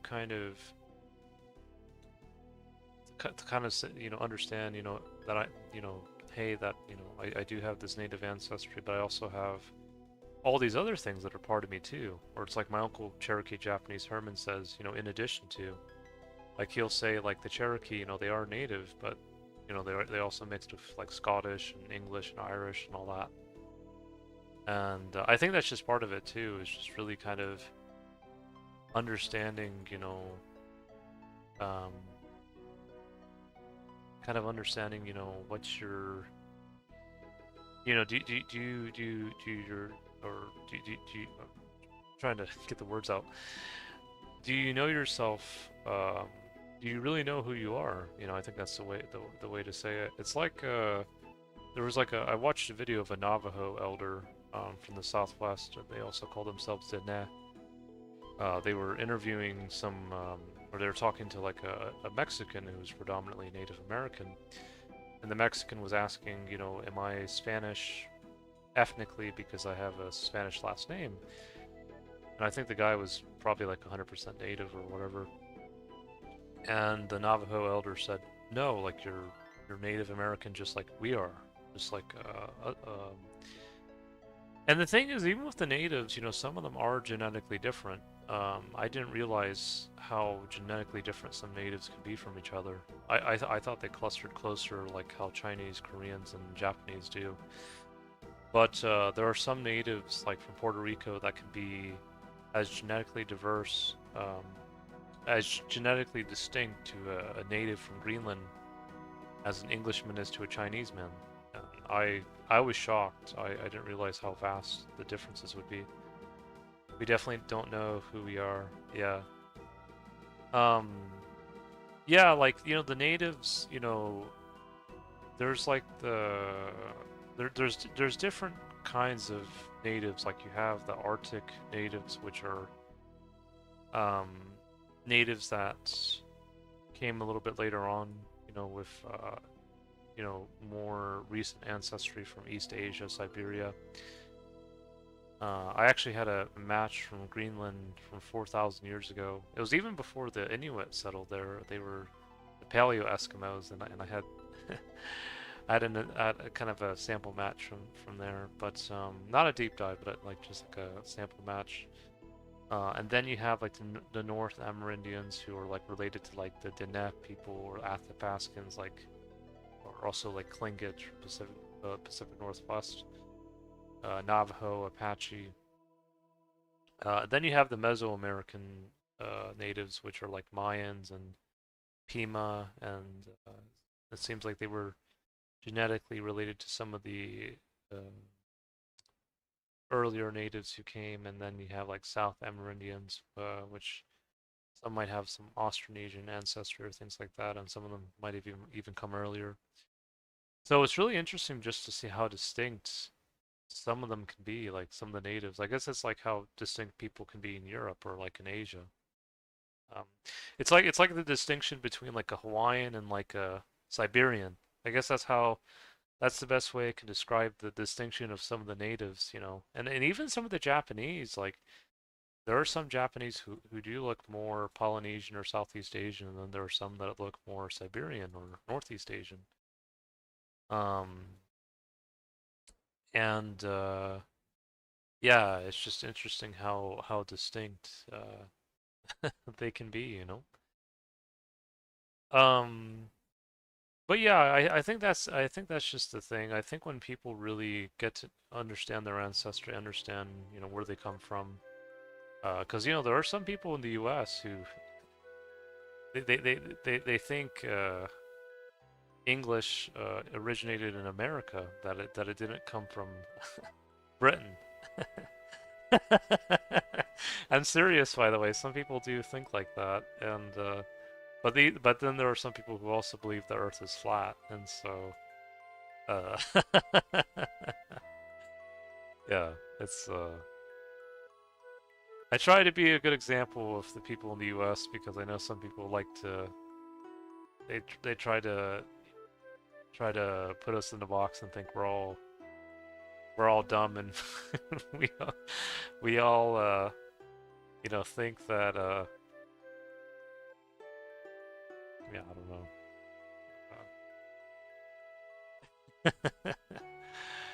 Yeah, I try to break some of those stereotypes, so to say, so to speak.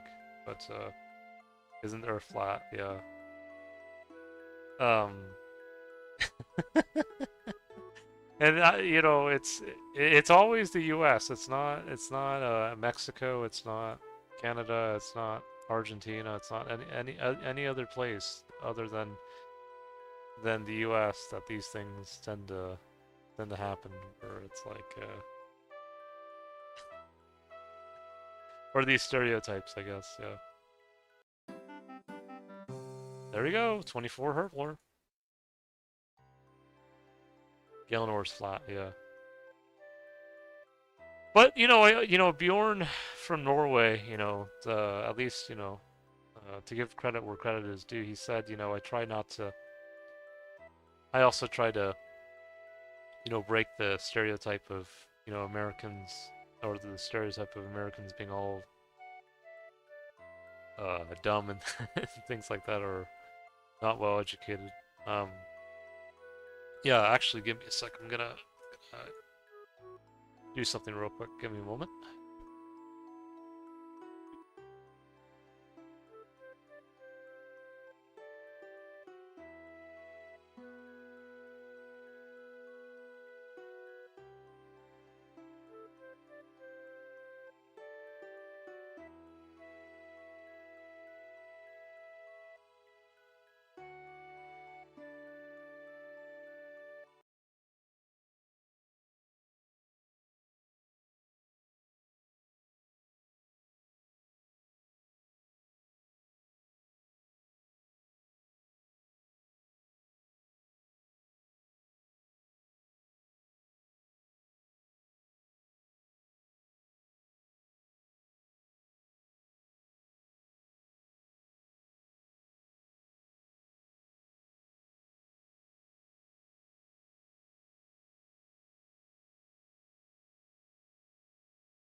Sorry about that. I was overheating a little bit from my I was overheating a little bit from my seat cover. So what I did is I kept it I kept the cover on the on the base of the chair still, just because it feels nice there, but I took it off the back of the chair just because I think it was overheating more in the back of the chair than the base,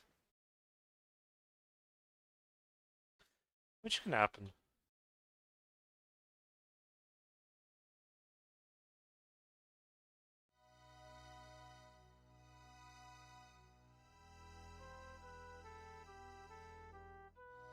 All right.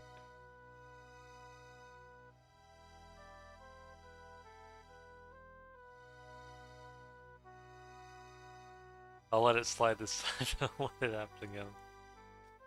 Come on, Rune.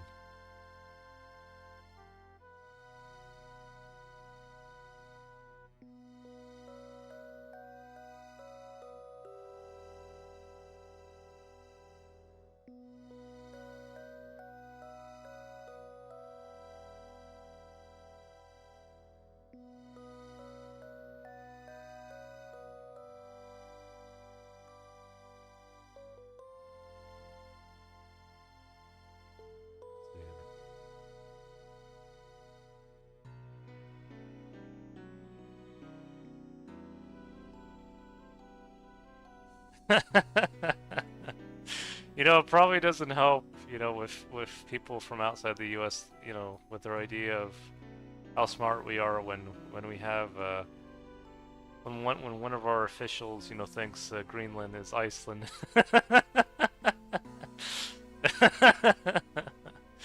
But yeah, just know that most I think most of us here at least know that Greenland and Iceland are separate countries.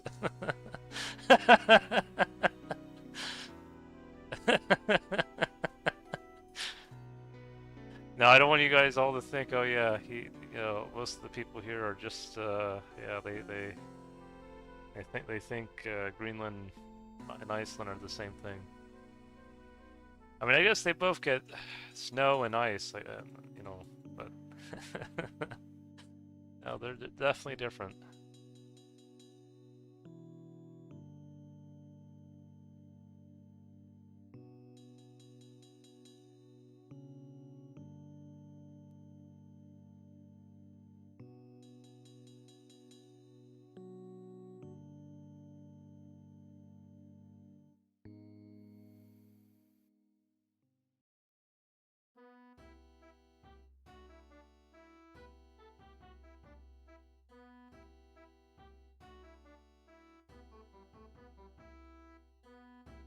What the capital in Greenland? I think it's Sequoia, I think. Sequoia.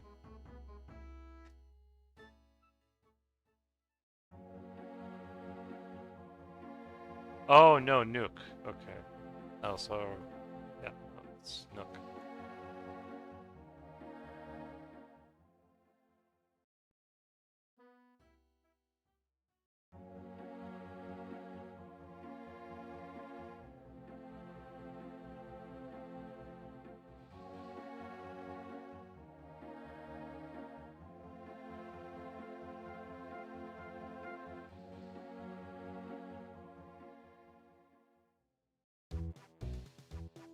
No, the match I had was from Sequoia, or Sequoia wasn't from Nook. Yeah. But now I know though. I know now what the capital of Greenland is.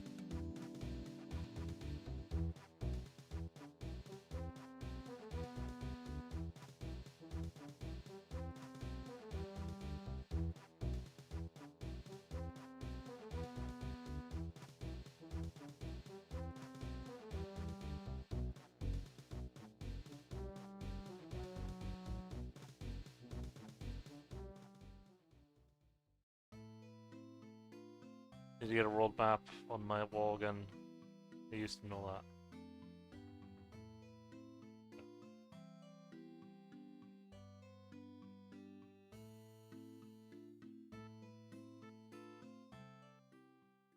I think things will eventually get better here in the US. Been a wild ride, but I think it's gonna eventually get better.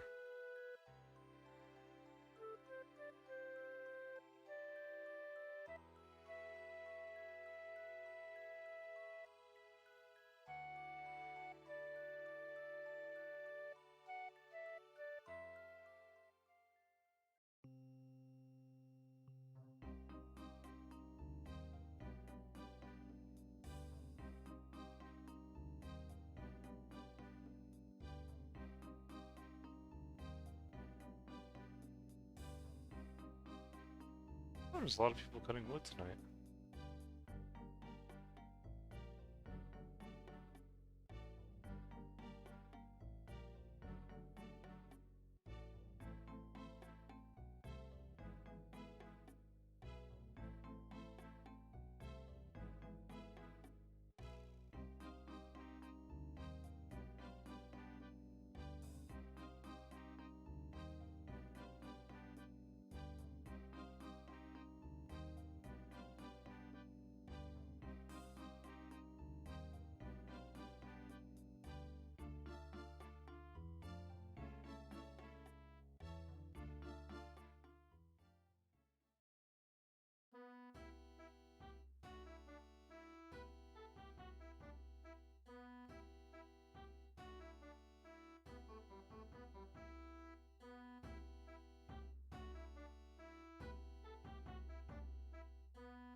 It's at least something.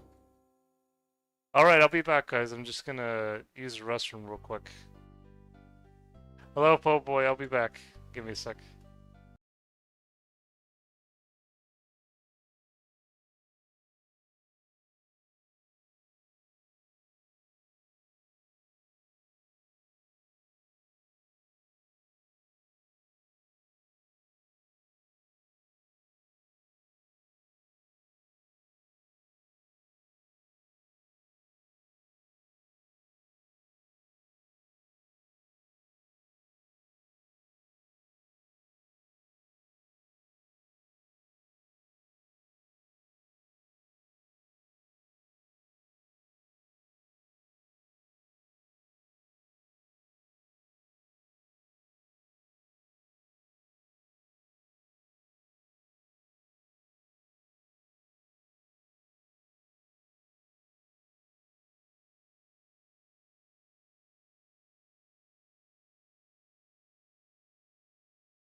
Alright, guys, I'm back. Yeah, sorry about that. Just had to use restroom. Yep. Yeah, I'm enjoying restroom, and I... I think I might have to... Well, I don't have to, but I think I might end up returning the seat cover I had for my chair because it was just a little bit too warm for my liking. Or, kind of overheated a little bit too much. This is during the time of the year where it tends to be colder. The replacement armrest I got has been good though, so I'll probably keep that. But I might see if I can return that. Return that. What is it? The seat cover. Yeah, it's a shame, but at least we gave it a try. Let's see.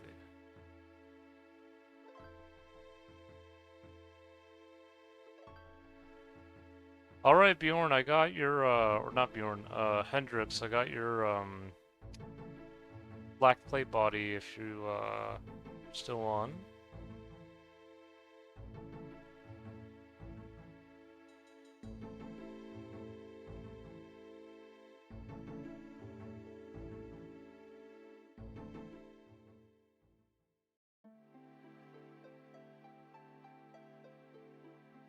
Oh yeah, the other thing people don't know about Spain as well, or maybe they do know about it. Aside from the Celts, you had the Visigoths that also settled there too. The Visigoths were the ones who sacked Rome.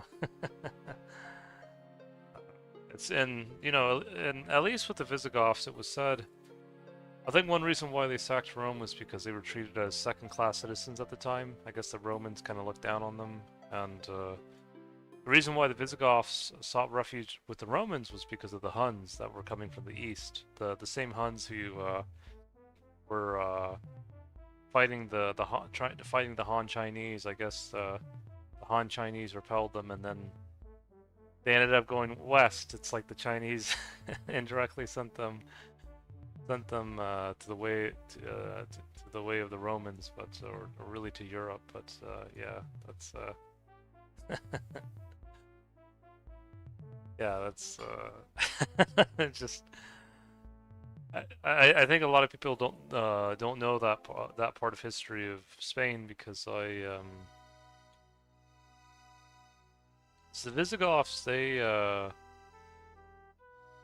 know, even though they were known for sacking Rome, they were also known when they did settle in Spain. They did have eventually um, write something in the law where the Visigoths and then I guess the Romans, but also I guess because at the time I guess it had become a fusion of Roman and Celtic. I guess that's where you get the word Gallo-Roman.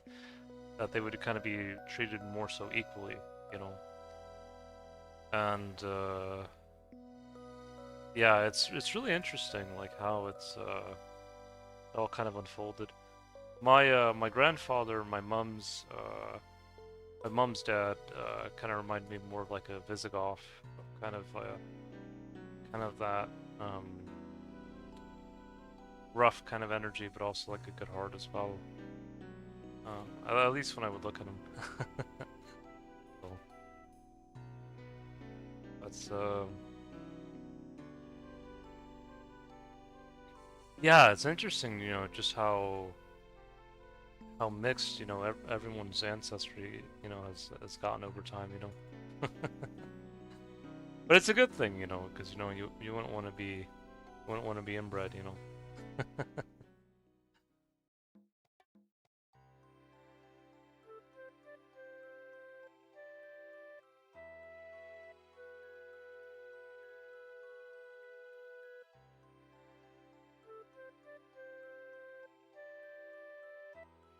Yeah, I am happy I got this new armrest though. I my left one had broke, and it took a while to get all those to get because the base of my old armrest, you know, was still attached to my chair, and it's the last two screws were a little bit hard to get out, but eventually was able to get it out even without a power tool, and I'm glad I was. Definitely nice.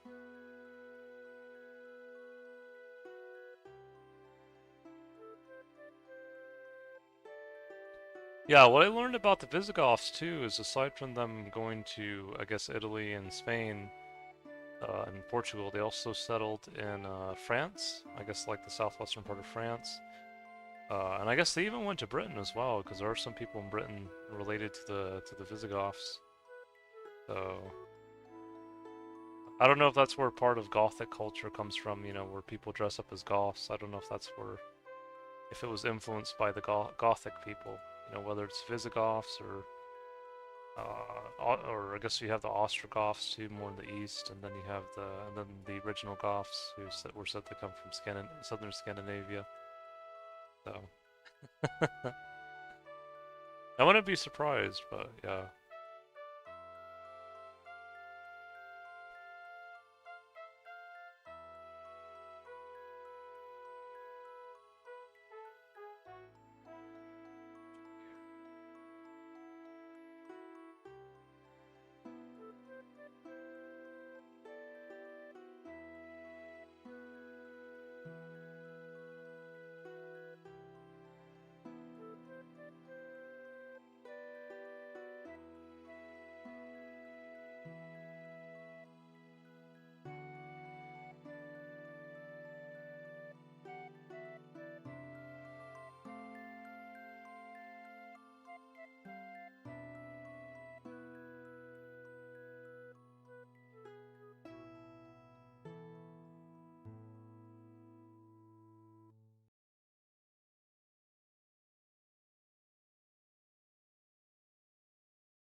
Same.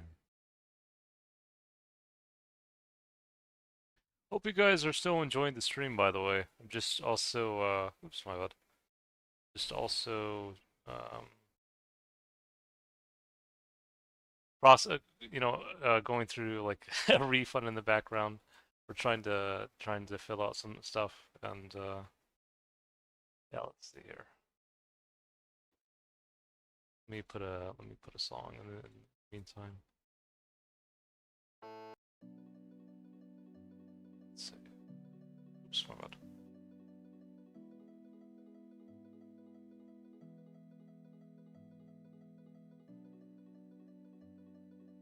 Nice, got a Harlander there.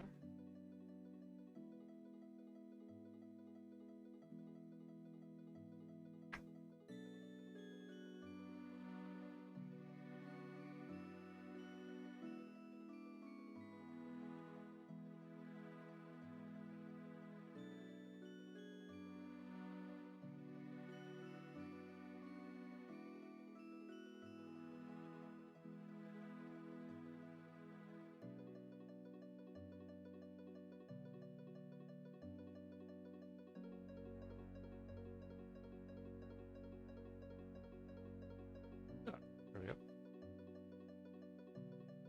Don't worry, I'm still keeping track here.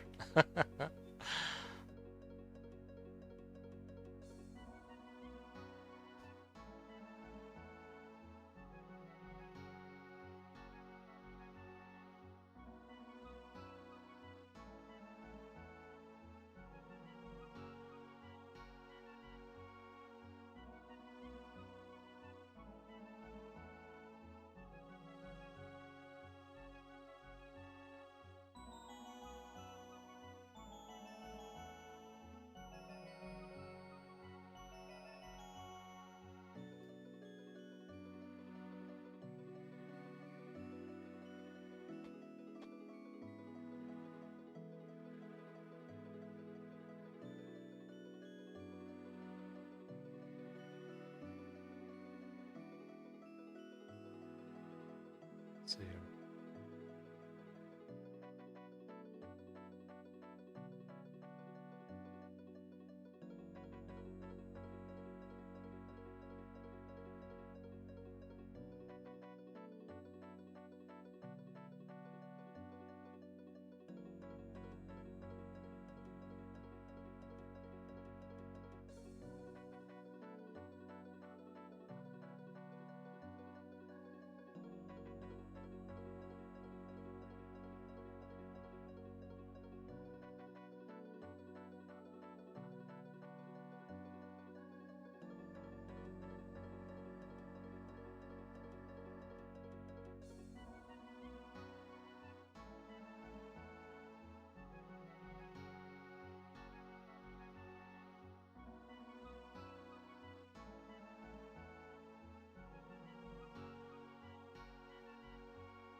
Let's see here. Let me see if I can get all these herbs. Got tons of herbs here.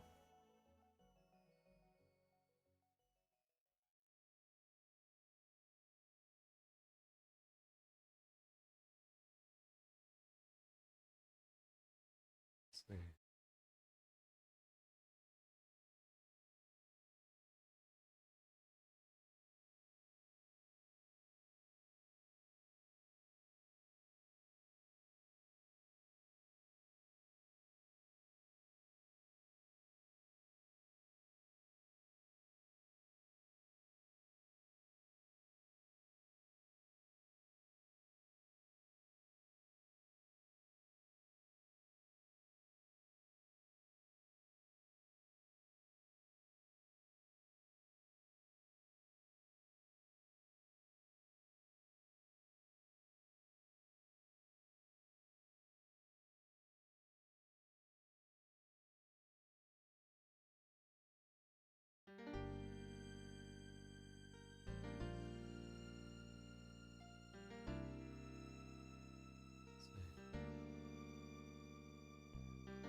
Give me a sec, guys.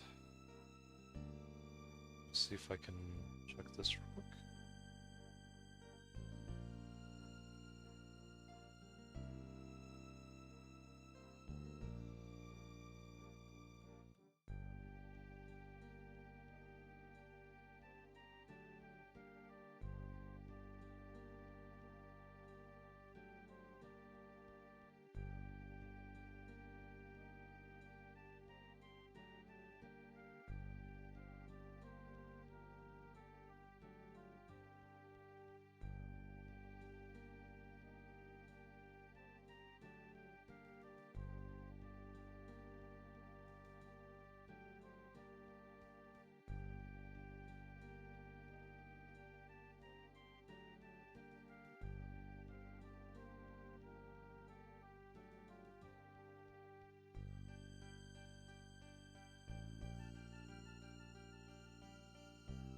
Oh, we're really close to 60 strength, actually. There we go.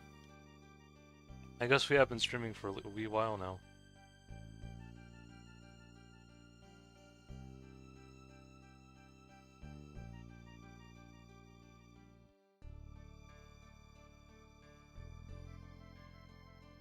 You know, actually... Here, I'm gonna check something.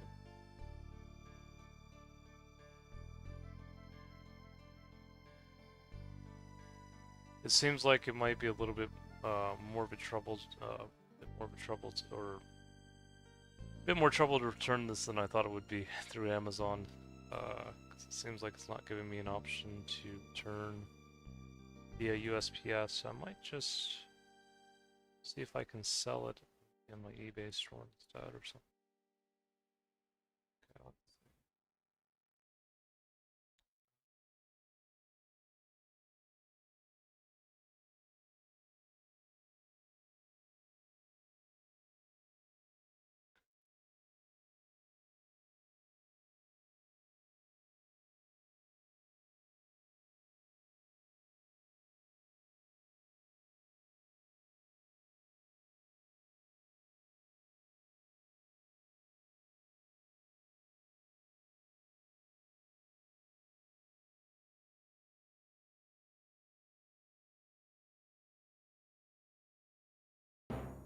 There we go, 60 strength! Now we just need 60 more levels before we can get to, or no, it's not 60 more levels, 20 more levels before we can get to 80 strength. We're getting there, though.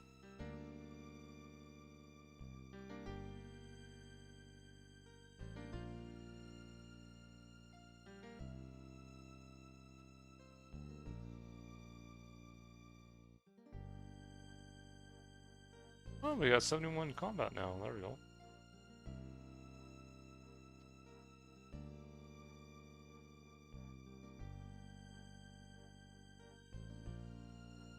Oh, I appreciate it, cool. Let's see.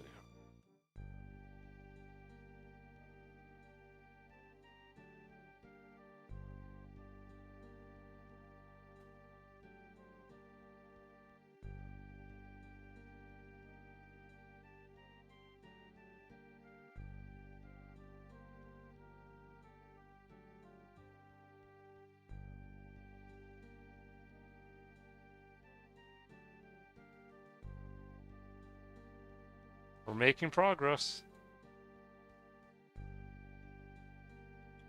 Don't worry, I'll do the clue scroll after this. I think we've done... How many clues have we done this stream?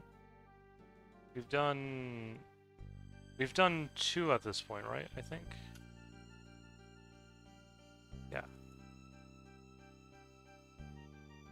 I think technically now we got another one, so now it should be 14. I think.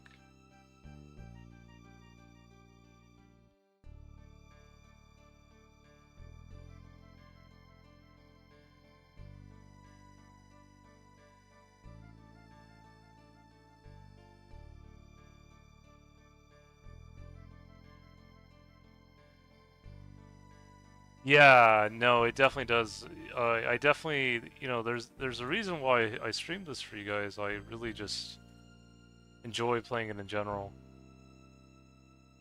It's just definitely been a fun experience.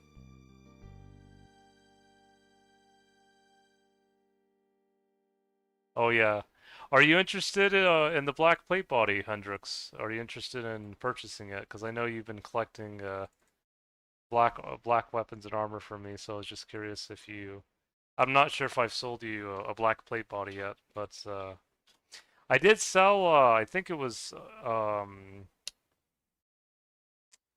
think it was like Elf to PK or something like that. I sold him a black longsword, and he really enjoyed it. Yeah, looks good with his set too. Yeah.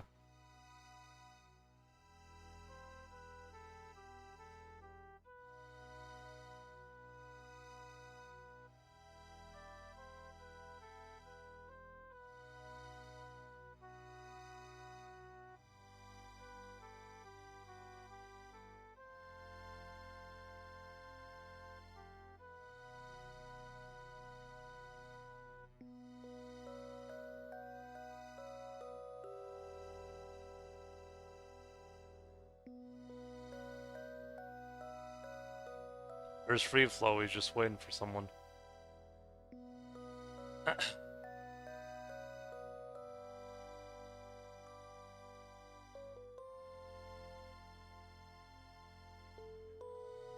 Yeah, I'm just so glad I can share this all with you guys and that you guys really kind of enjoy, you know, whether it's me streaming RuneScape or also me kind of sharing my kind of accounts on Ancestry and things like that. It's just kind of nice to be able to do that with you guys.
There it is. Oh yeah, have Devil Gnats not come out yet? Or I guess like has I'm not sure when Devil Gnats got an update, but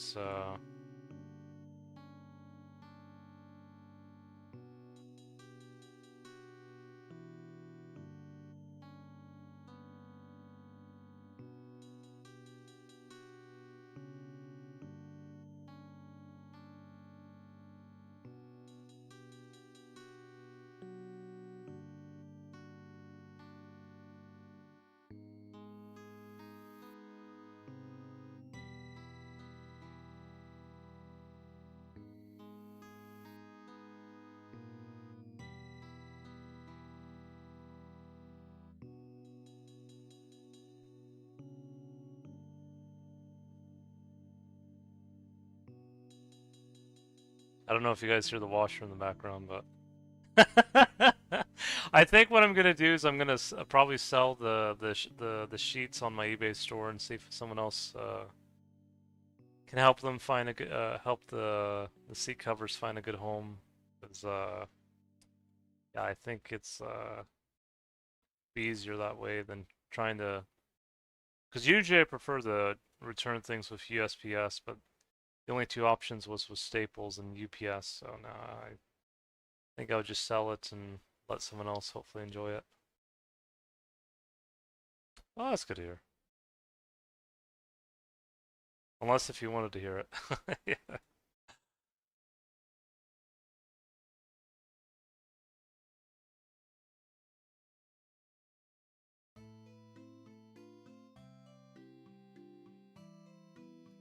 Yeah, but I'll be doing a kind of a DNA video eventually, like, or an update video regarding, because I've done videos on it before, but I'll be doing that regarding my ancestry if anyone's interested in watching in the future, just so you guys can see all the kind of rainbow ancestry that makes Celtic healer who he is, or that's what my Uncle Cherokee calls me, is Celtic healer.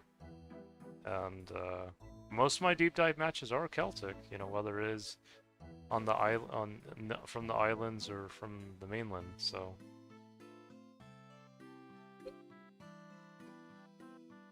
then, of course, I have the Germanic and Scandinavian and Greek and Roman, or Zeus and Odin, kind of there, Thor and Ares. I really enjoy God of War. I've never played the games before, but I really enjoyed watching God of War Ragnarok, where Kratos fights Thor. And it's cool too because, like, my Uncle Herman, he always says, you know, what about Thor? You know? And yeah, just kind of seeing Ares and Thor just chilling together.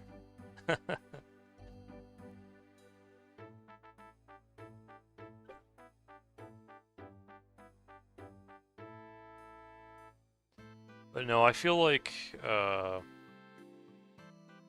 know, my Celtic ancestry is kind of like that bridge between Southern and Northern Europe, you know, where, like, you have Ares and Zeus in the south, and then Odin and Thor in the north, and then Celtic healers kind of like the bridge between both.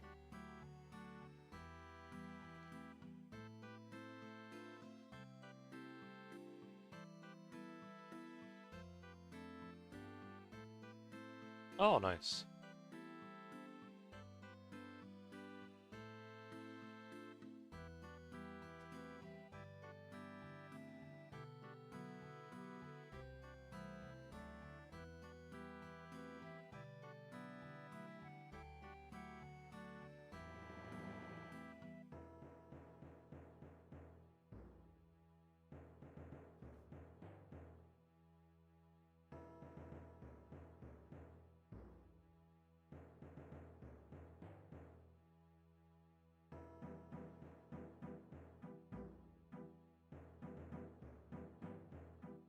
I'm sure we'll eventually get a unique. I don't know when, but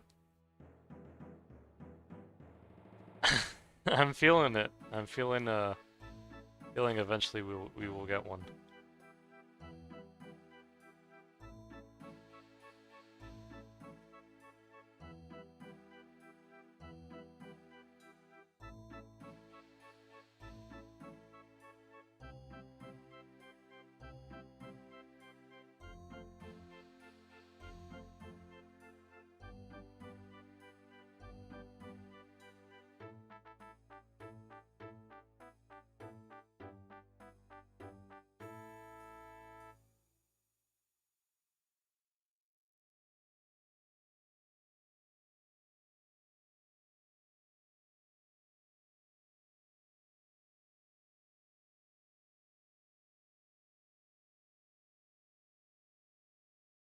Mhm.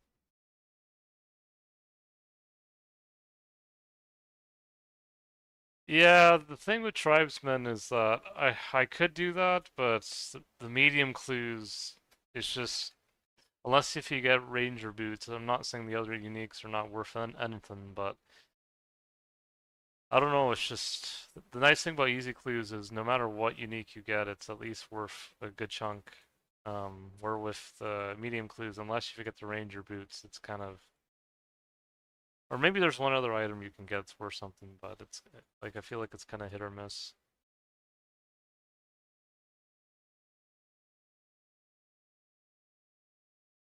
I mean, I know probably the standard rewards are better for the medium clues than the easy clues, but you know, at least with the easy clues, if you do get a unique, it's usually pretty worth a fair bit.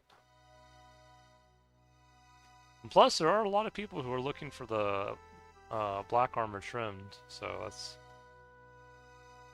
another thing to consider as well. Oh, Godric.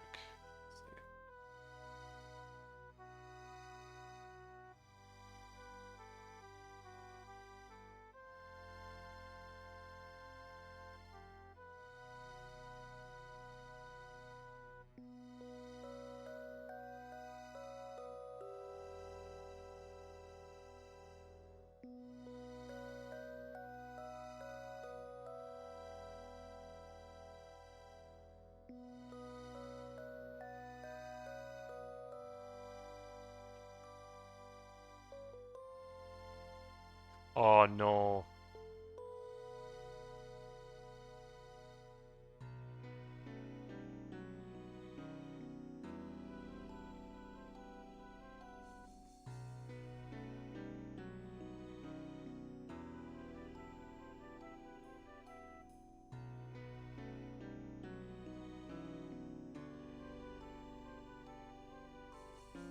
See if I can. There aren't a lot looking for it. Needs game, yeah. Oh yeah, there are. And hey, Paka. I'm glad you could join the stream. Hope you're doing well.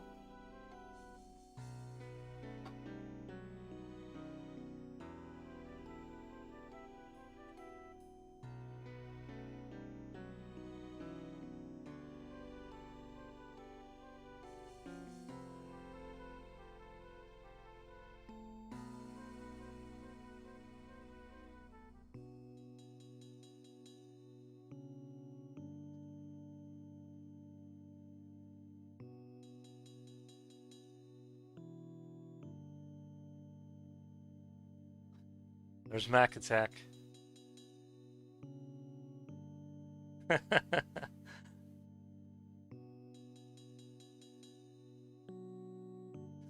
There he is.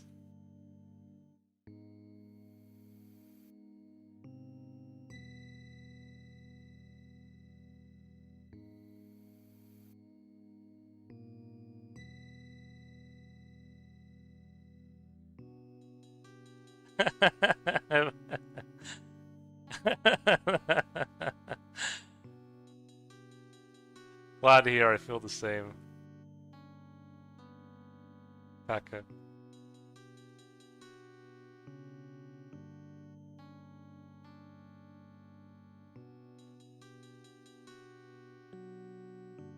Oh, no, he doesn't.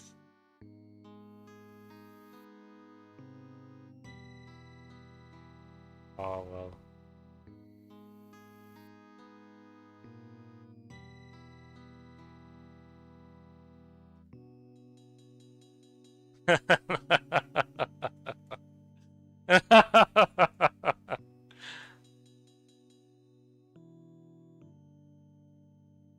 Sure, I'll find someone eventually who wants to buy this.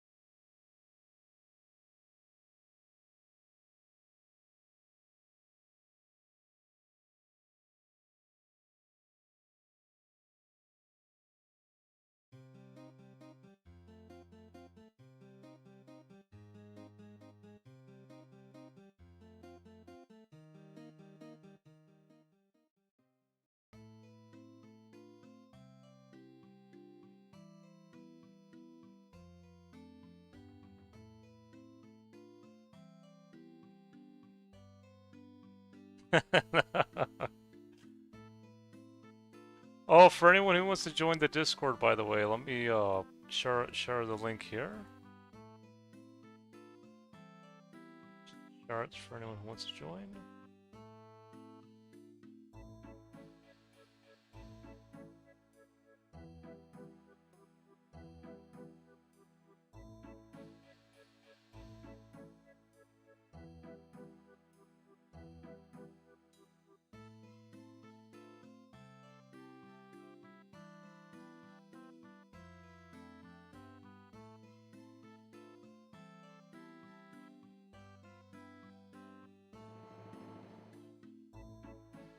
Oh, they wait, hold on.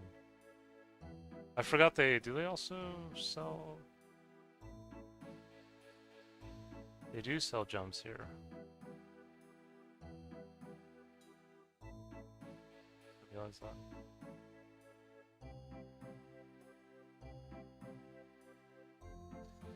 Wait, was it the... yeah.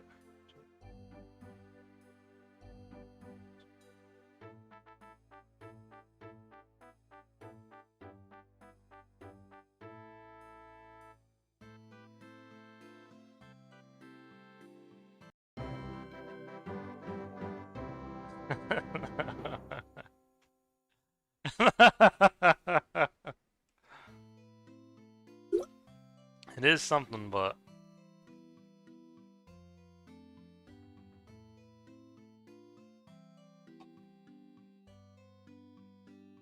Hold on, guys. I'll be back. I know I'm going in and out, but I'll be back in a moment.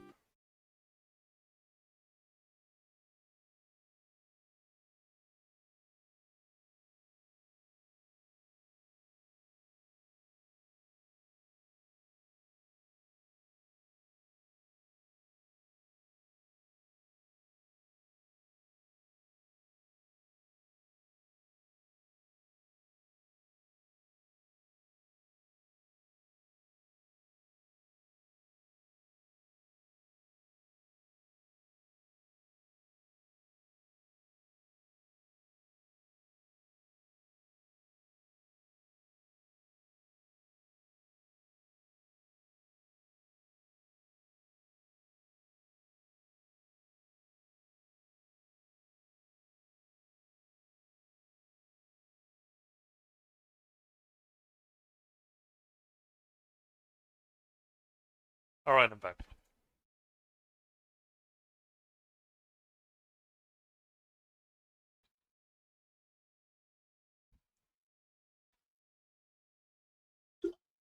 Hey Matt, glad you could join the stream. Are you interested in buying a black plate body by chance? I'm trying to find someone who is interested in some of these rewards I've been getting. Even the ones that are not uniques, you know?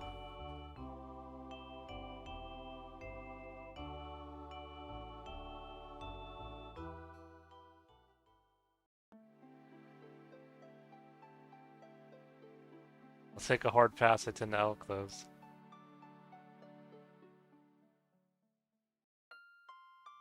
Hold on here.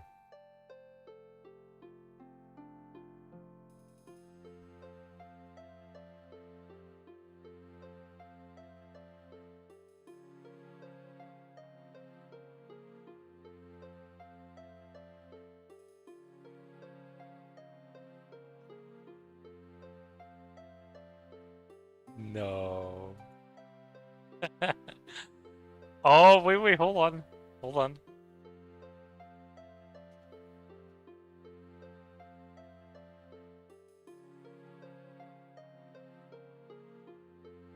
Here we go.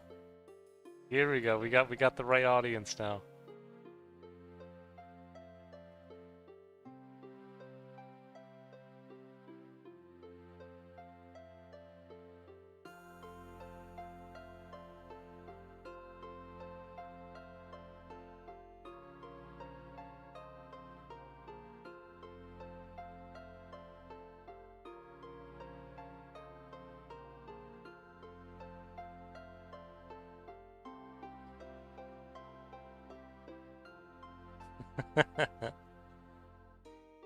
There he is.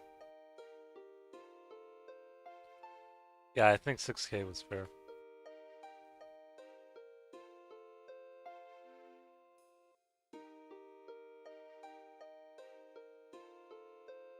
Let's go.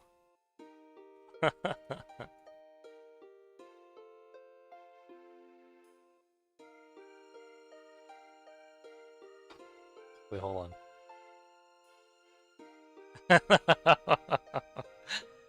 He's level 6. He Wait.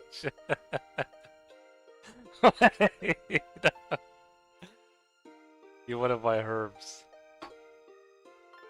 Nah, not at the moment. Are any of you interested in a willow shortbow steel pickaxe?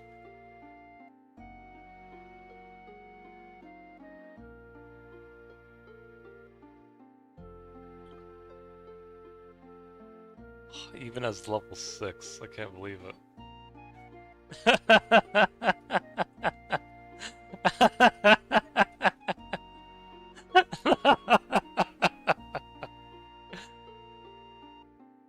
That's crazy.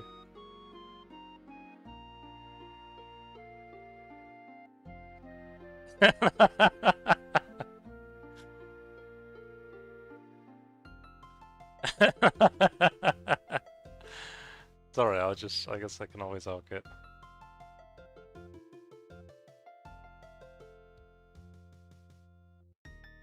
Let's see.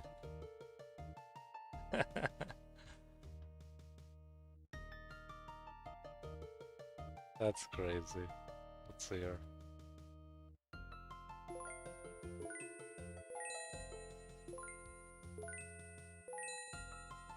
Hey, at least we found someone who bought the black plate body, though.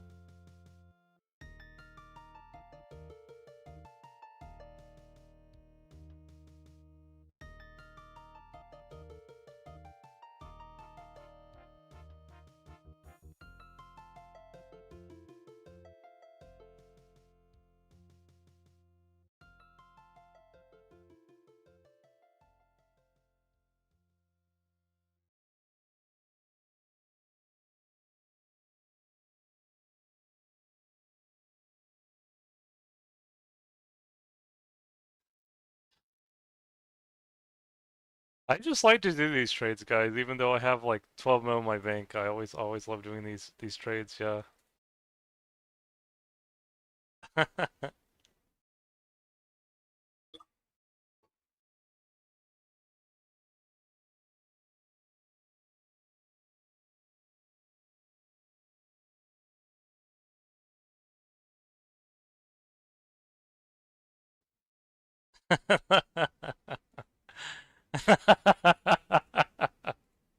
Nah, it's fine.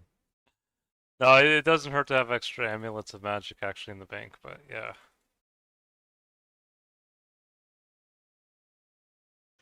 Yeah, I'm just laughing because you think as a level 6, like he would be clamoring for that steel pickaxe and willow short bow, but he's like, nope. Or even amulet of magic, but he's like, nope.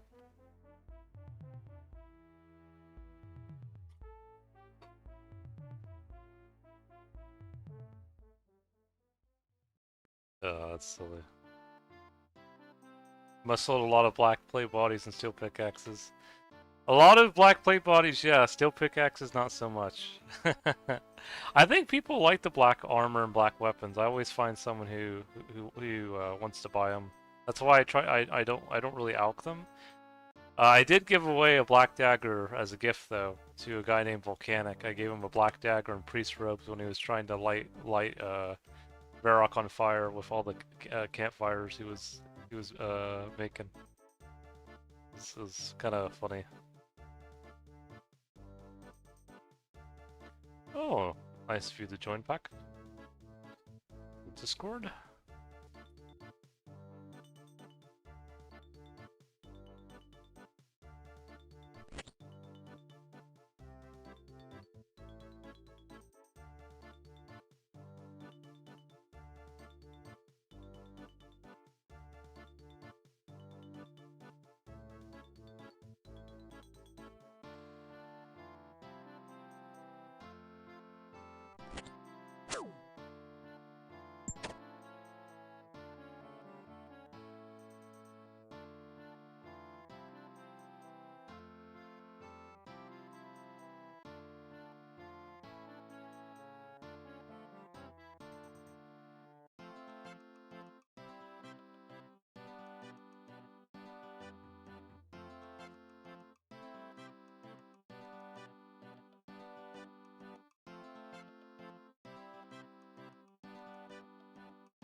Yeah, if I get a beret, meh, I can sell it to you if you're interested.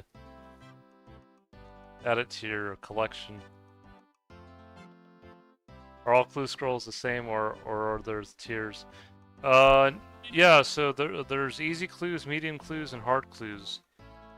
Easy is the lowest tier, then mediums is the tier above it, and then the hard clues is the highest tier.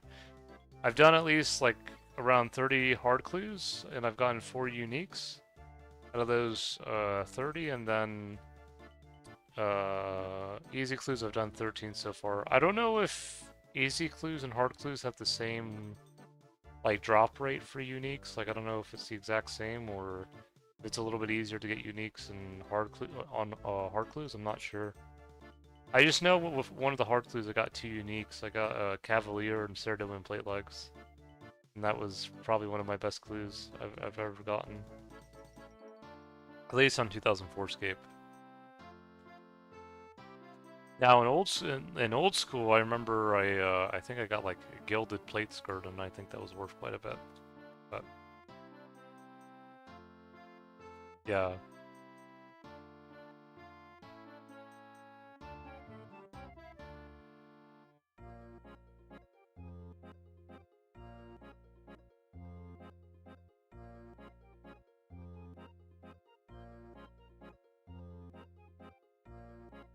Free Flow is just standing there menacingly while Mac and Cheese just mages with a mime mask.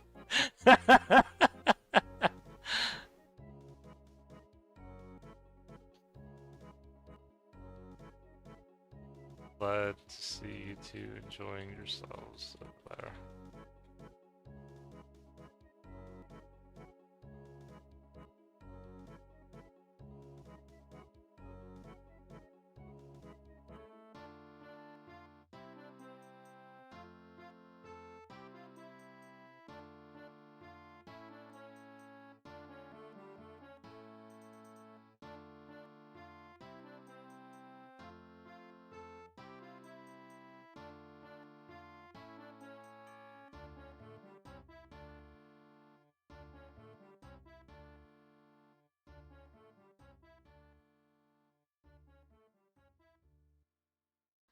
Oh boy, I don't know if Repos is gonna attack Mac Attack. I hope not.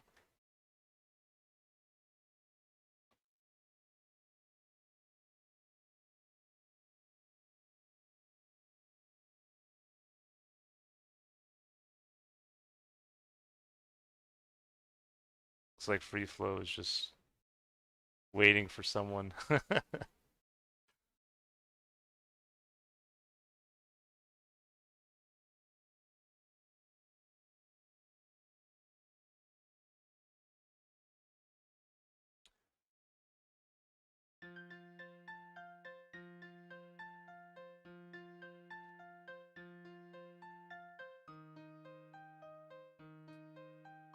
Yeah, level 2 wild. It's I think it's necessarily the best place to PK, but I'm sure you can probably get some hits here. I gotta take the cover out of the washer. I'll be back in a little bit.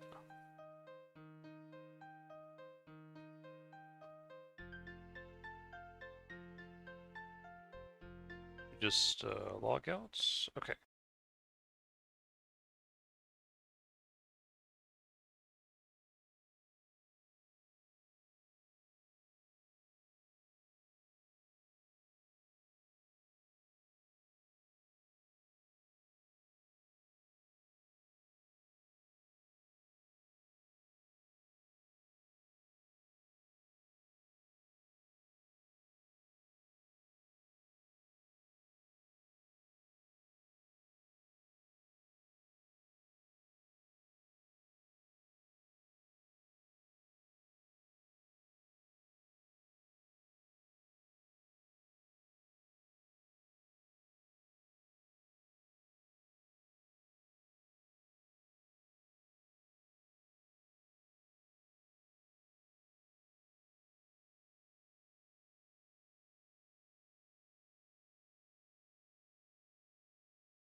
Alright guys, I'm back.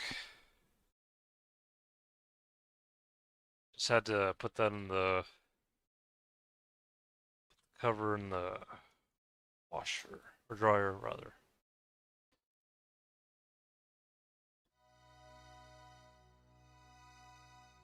Right?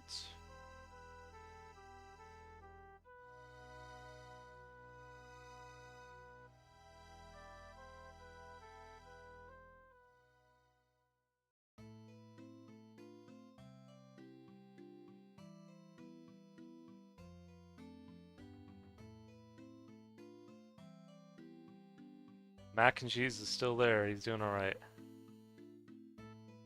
He has a wooden shield too, that's awesome. He's training magic at the Chaos Druids.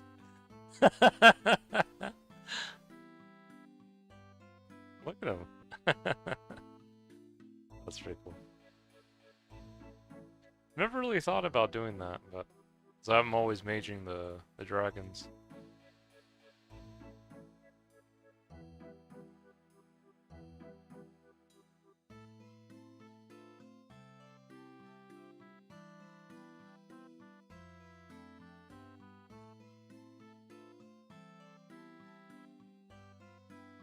Actually doesn't seem like a bad method though.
It's nice to see how lively the game's been. It's always nice to see um, so many new players also coming in.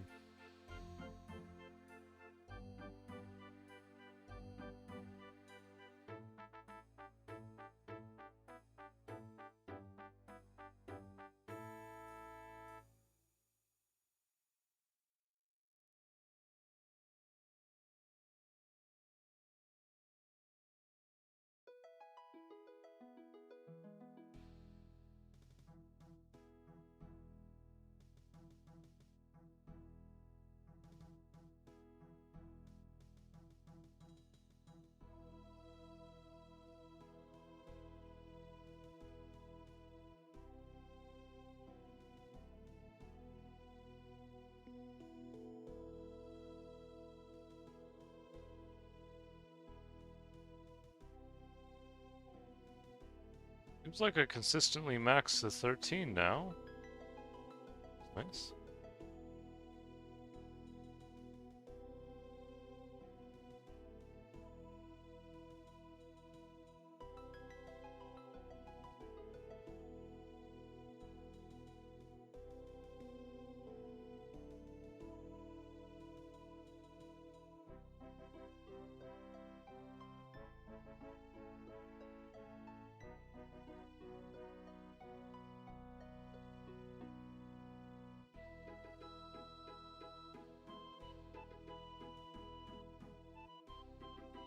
Wow, another clue.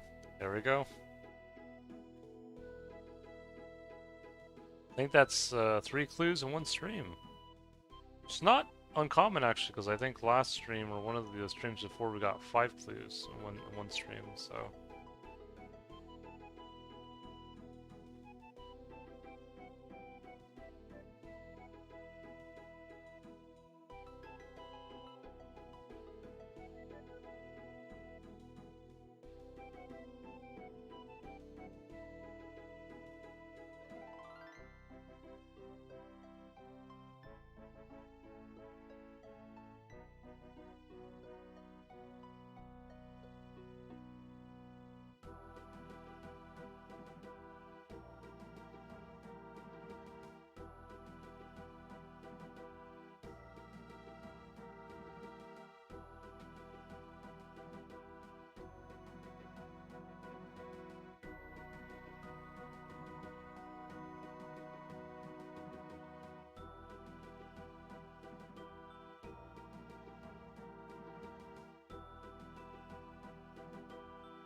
a lot of coal.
Almost done with this inventory, and then we'll do this third clue that we've got in the stream.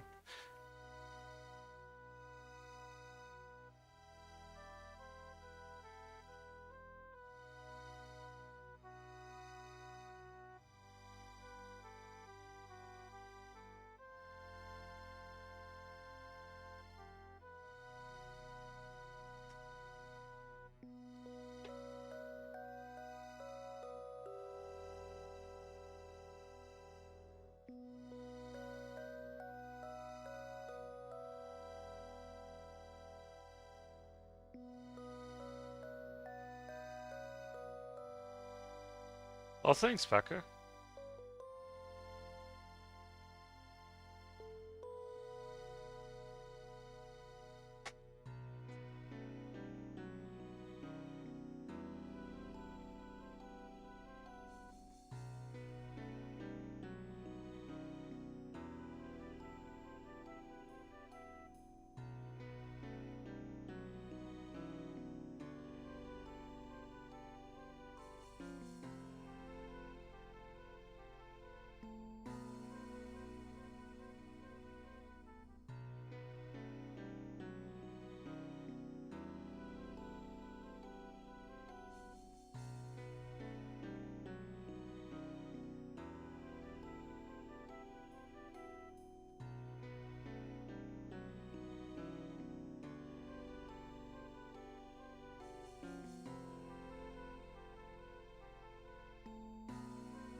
There.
Appreciate all the likes all you guys have left. No, I appreciate it.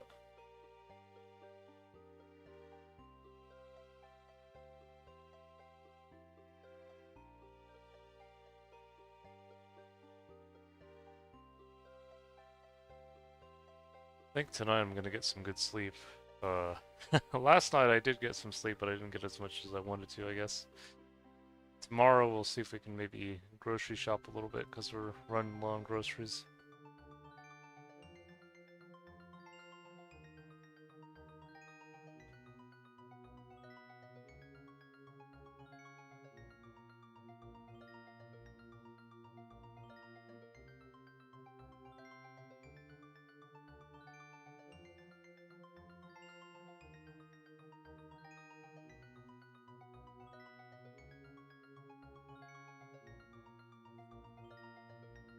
Oh shoot, did I...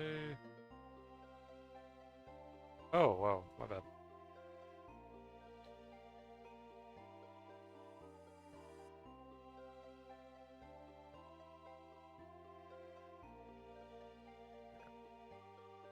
Oh, there's red bean.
Crate found in the tower of a church is your next location. Isn't that Ardoin?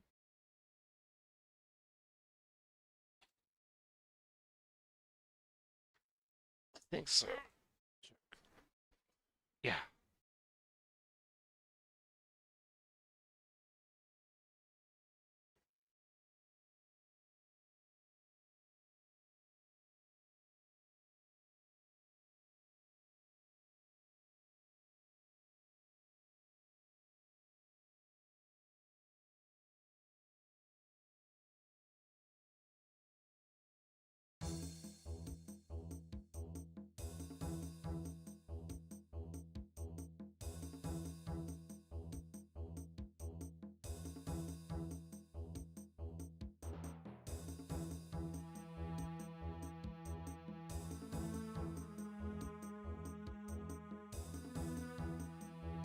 Let's see here.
This is what Hendrix is talking about, that he couldn't wait for was it 32 body runes, but instead of it being 32 body runes, it's 32 mind runes.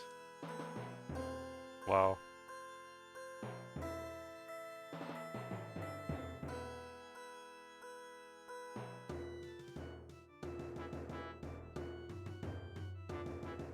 Yeah, yeah. At least it's more than 20.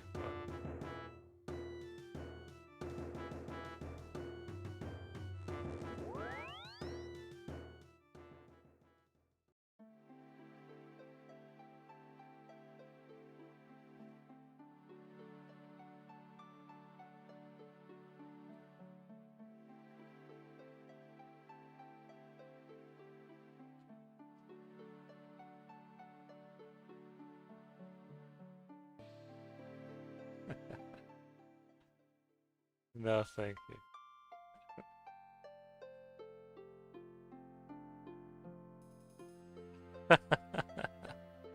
I'll buy those mine runes off you. If you want to meet me in an edge, we can definitely do that.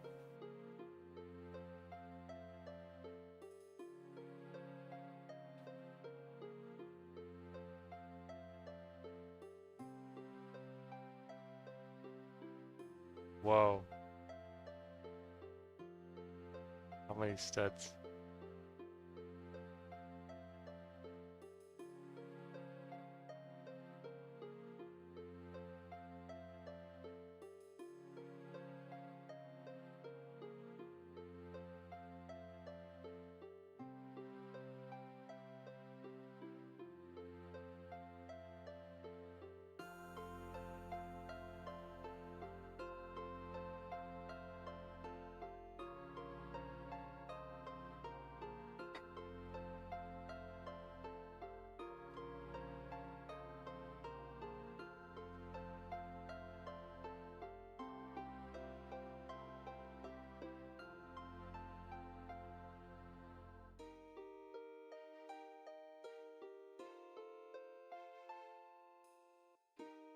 No, sir.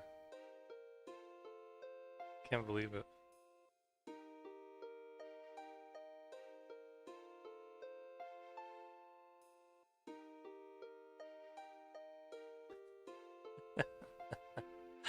No.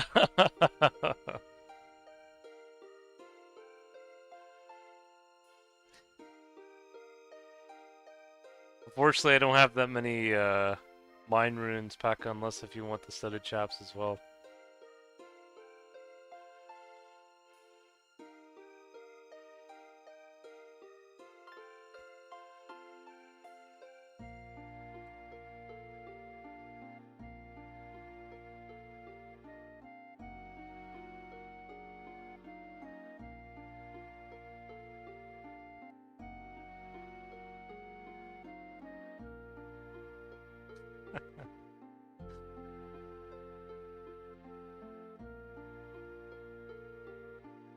Well, there it is.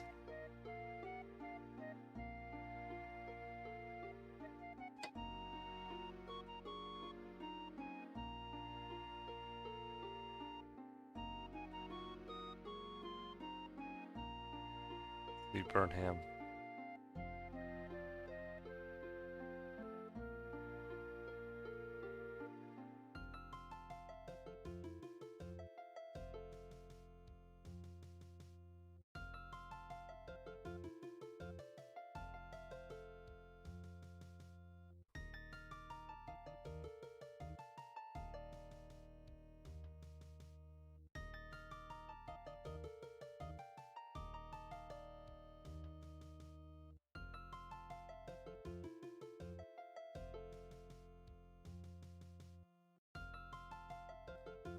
Some arrows and some chops.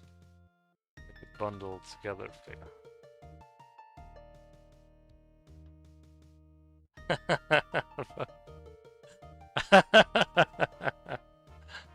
See, a bundle. What a deal.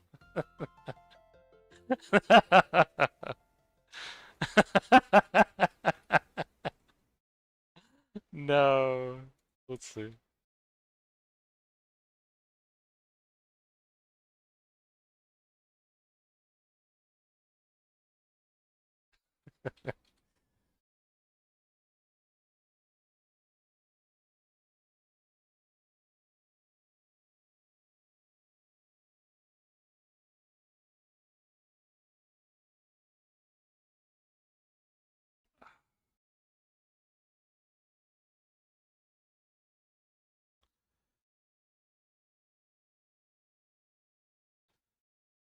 Selling.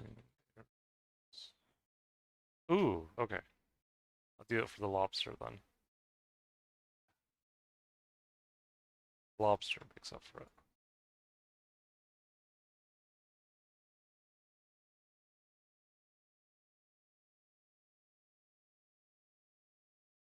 Well, let's see what else he has.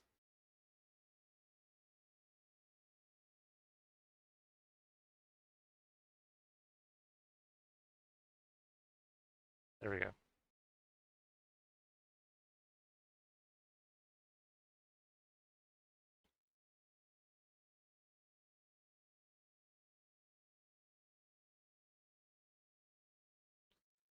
Yeah, it's a studded shaft still.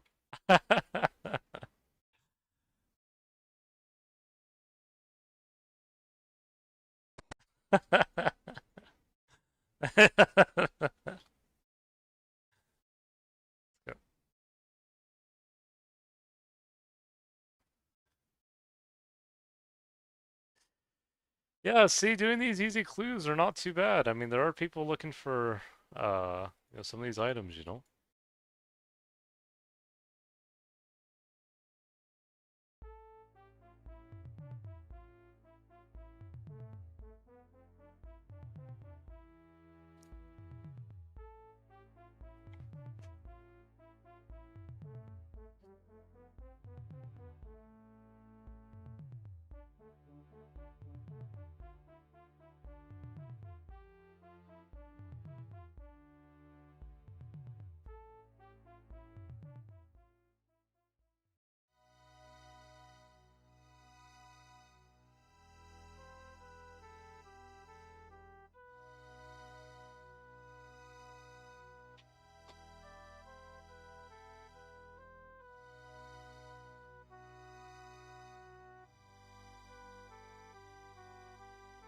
If I had an extra Runex Bob, I'd let you know. Oh, hello, Bob.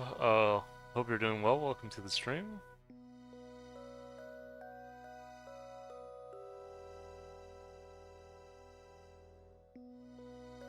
Someone else in the chat might, though.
Nah, I should just repair mine.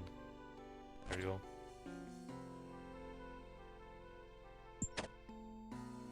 But I always have a second one for collection's sake as well. Like Matt JK. And his 18,000 burnt burnt fish or burnt trout and salmon.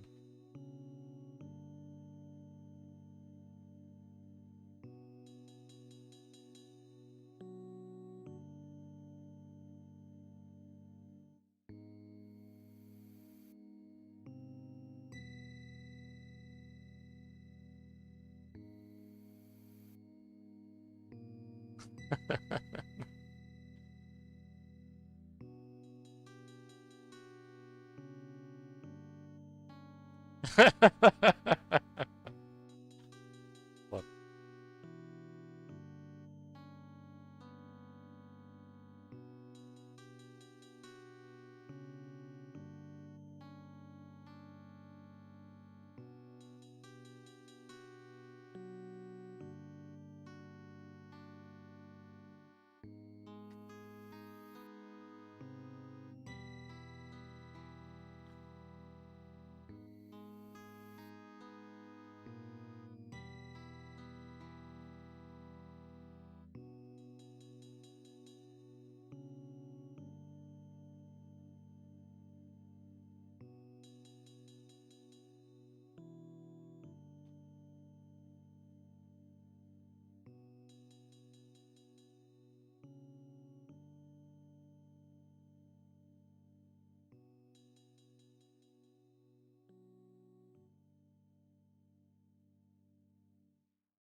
There's free flow, he's still waiting for someone.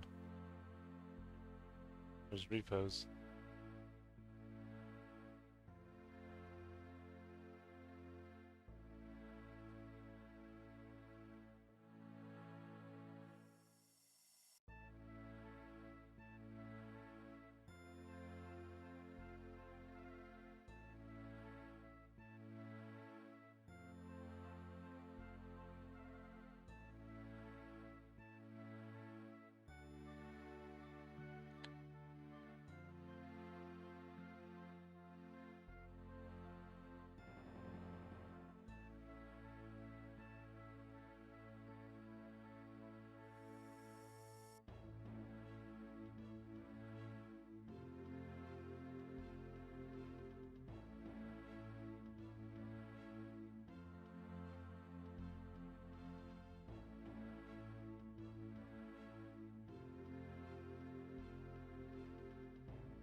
Someone else. Oop.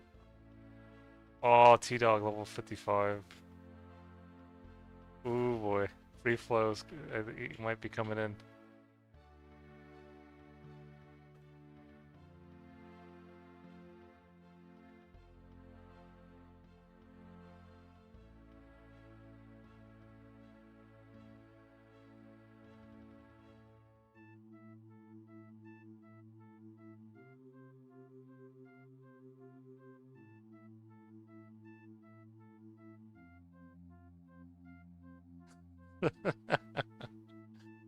No.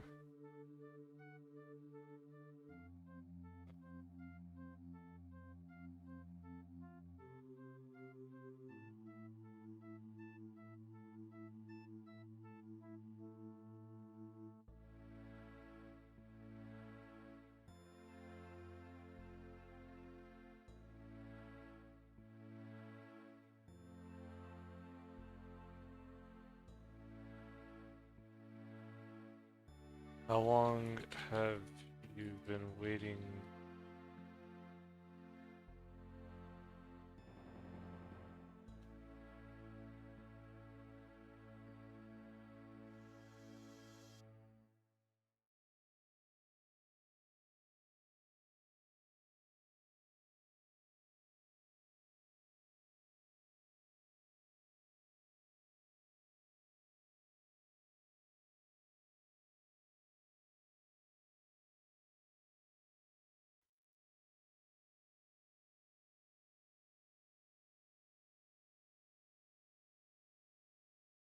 That poor T-Dog.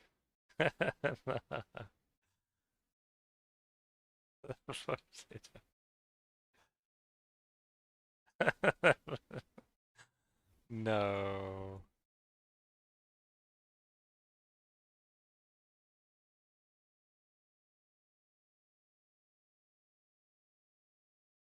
That's crazy.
Yeah, I don't see free flow there unless if he's hiding amongst the Chaos Druids further north.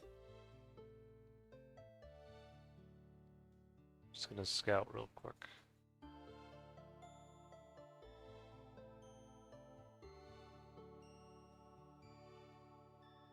Yeah, no reposts over there.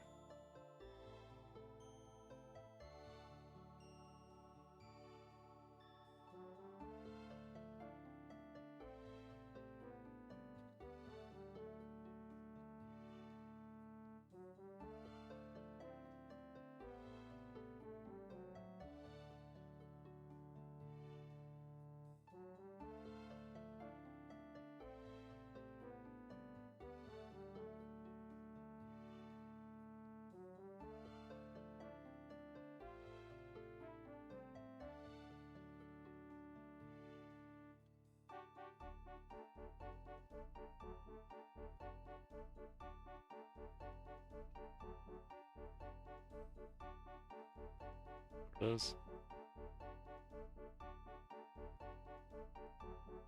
They've been streaming for, wow, over 3 hours now. Yeah, we'll probably stream just a wee bit more before we end the stream.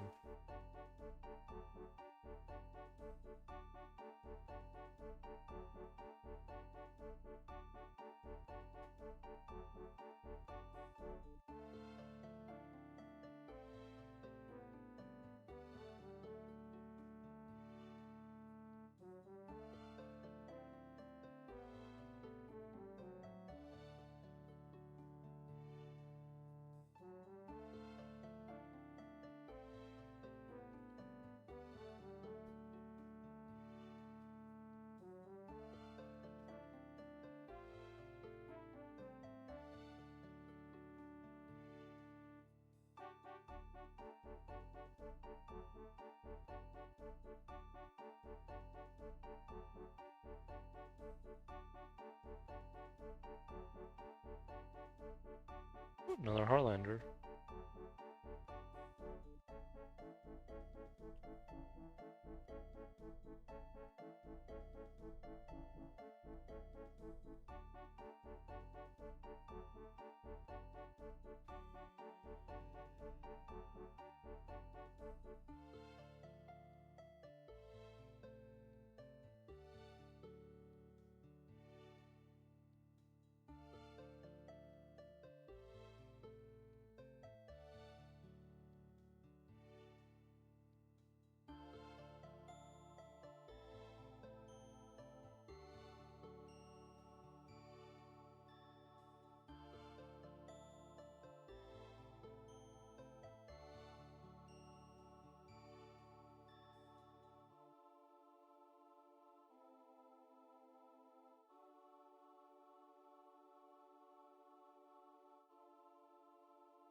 Oh, can you hear me now, Hendrix?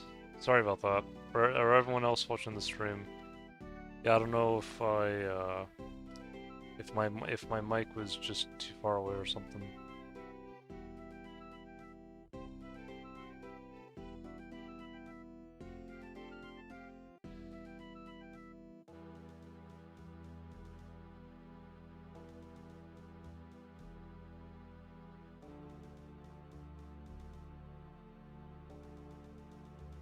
Oh, okay.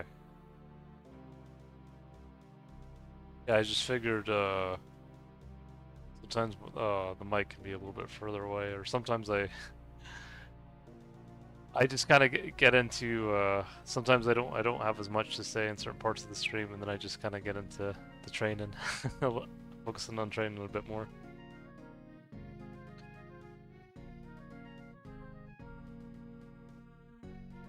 Yeah, but we're almost done.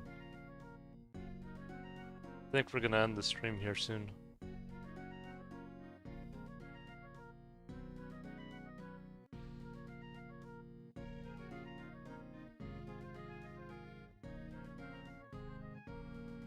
I was hoping for one more easy clue, but if not, that's alright.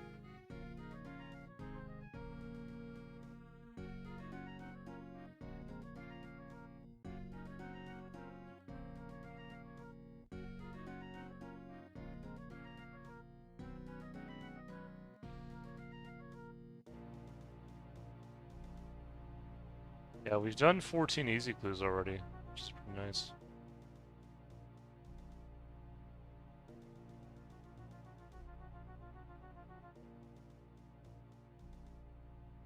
No uniques yet, but I think eventually we'll get one.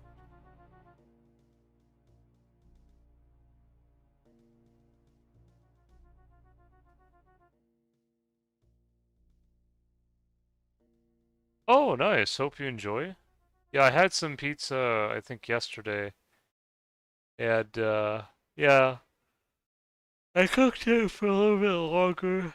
At 300 degrees, I cooked it for 90 minutes instead of 80 at 300, and it cooked better. But next time I might cook it even more, like 95 minutes.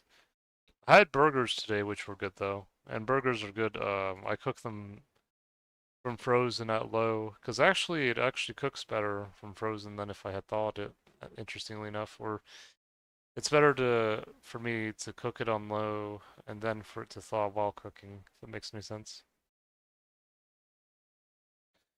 Yeah, we'll have to see if when we get it. Yeah, it's really something, eh?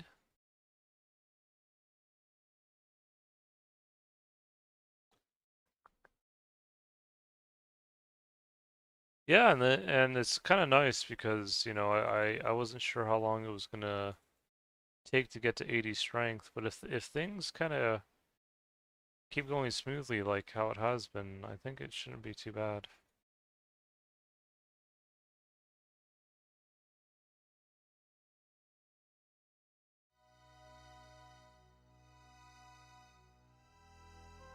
But by the time I get 80 strength, I'll probably have done at least around 80 to 100 clues, I'd have to imagine, or easy clues. And we'll probably have at least gotten one unique, but we'll have to see.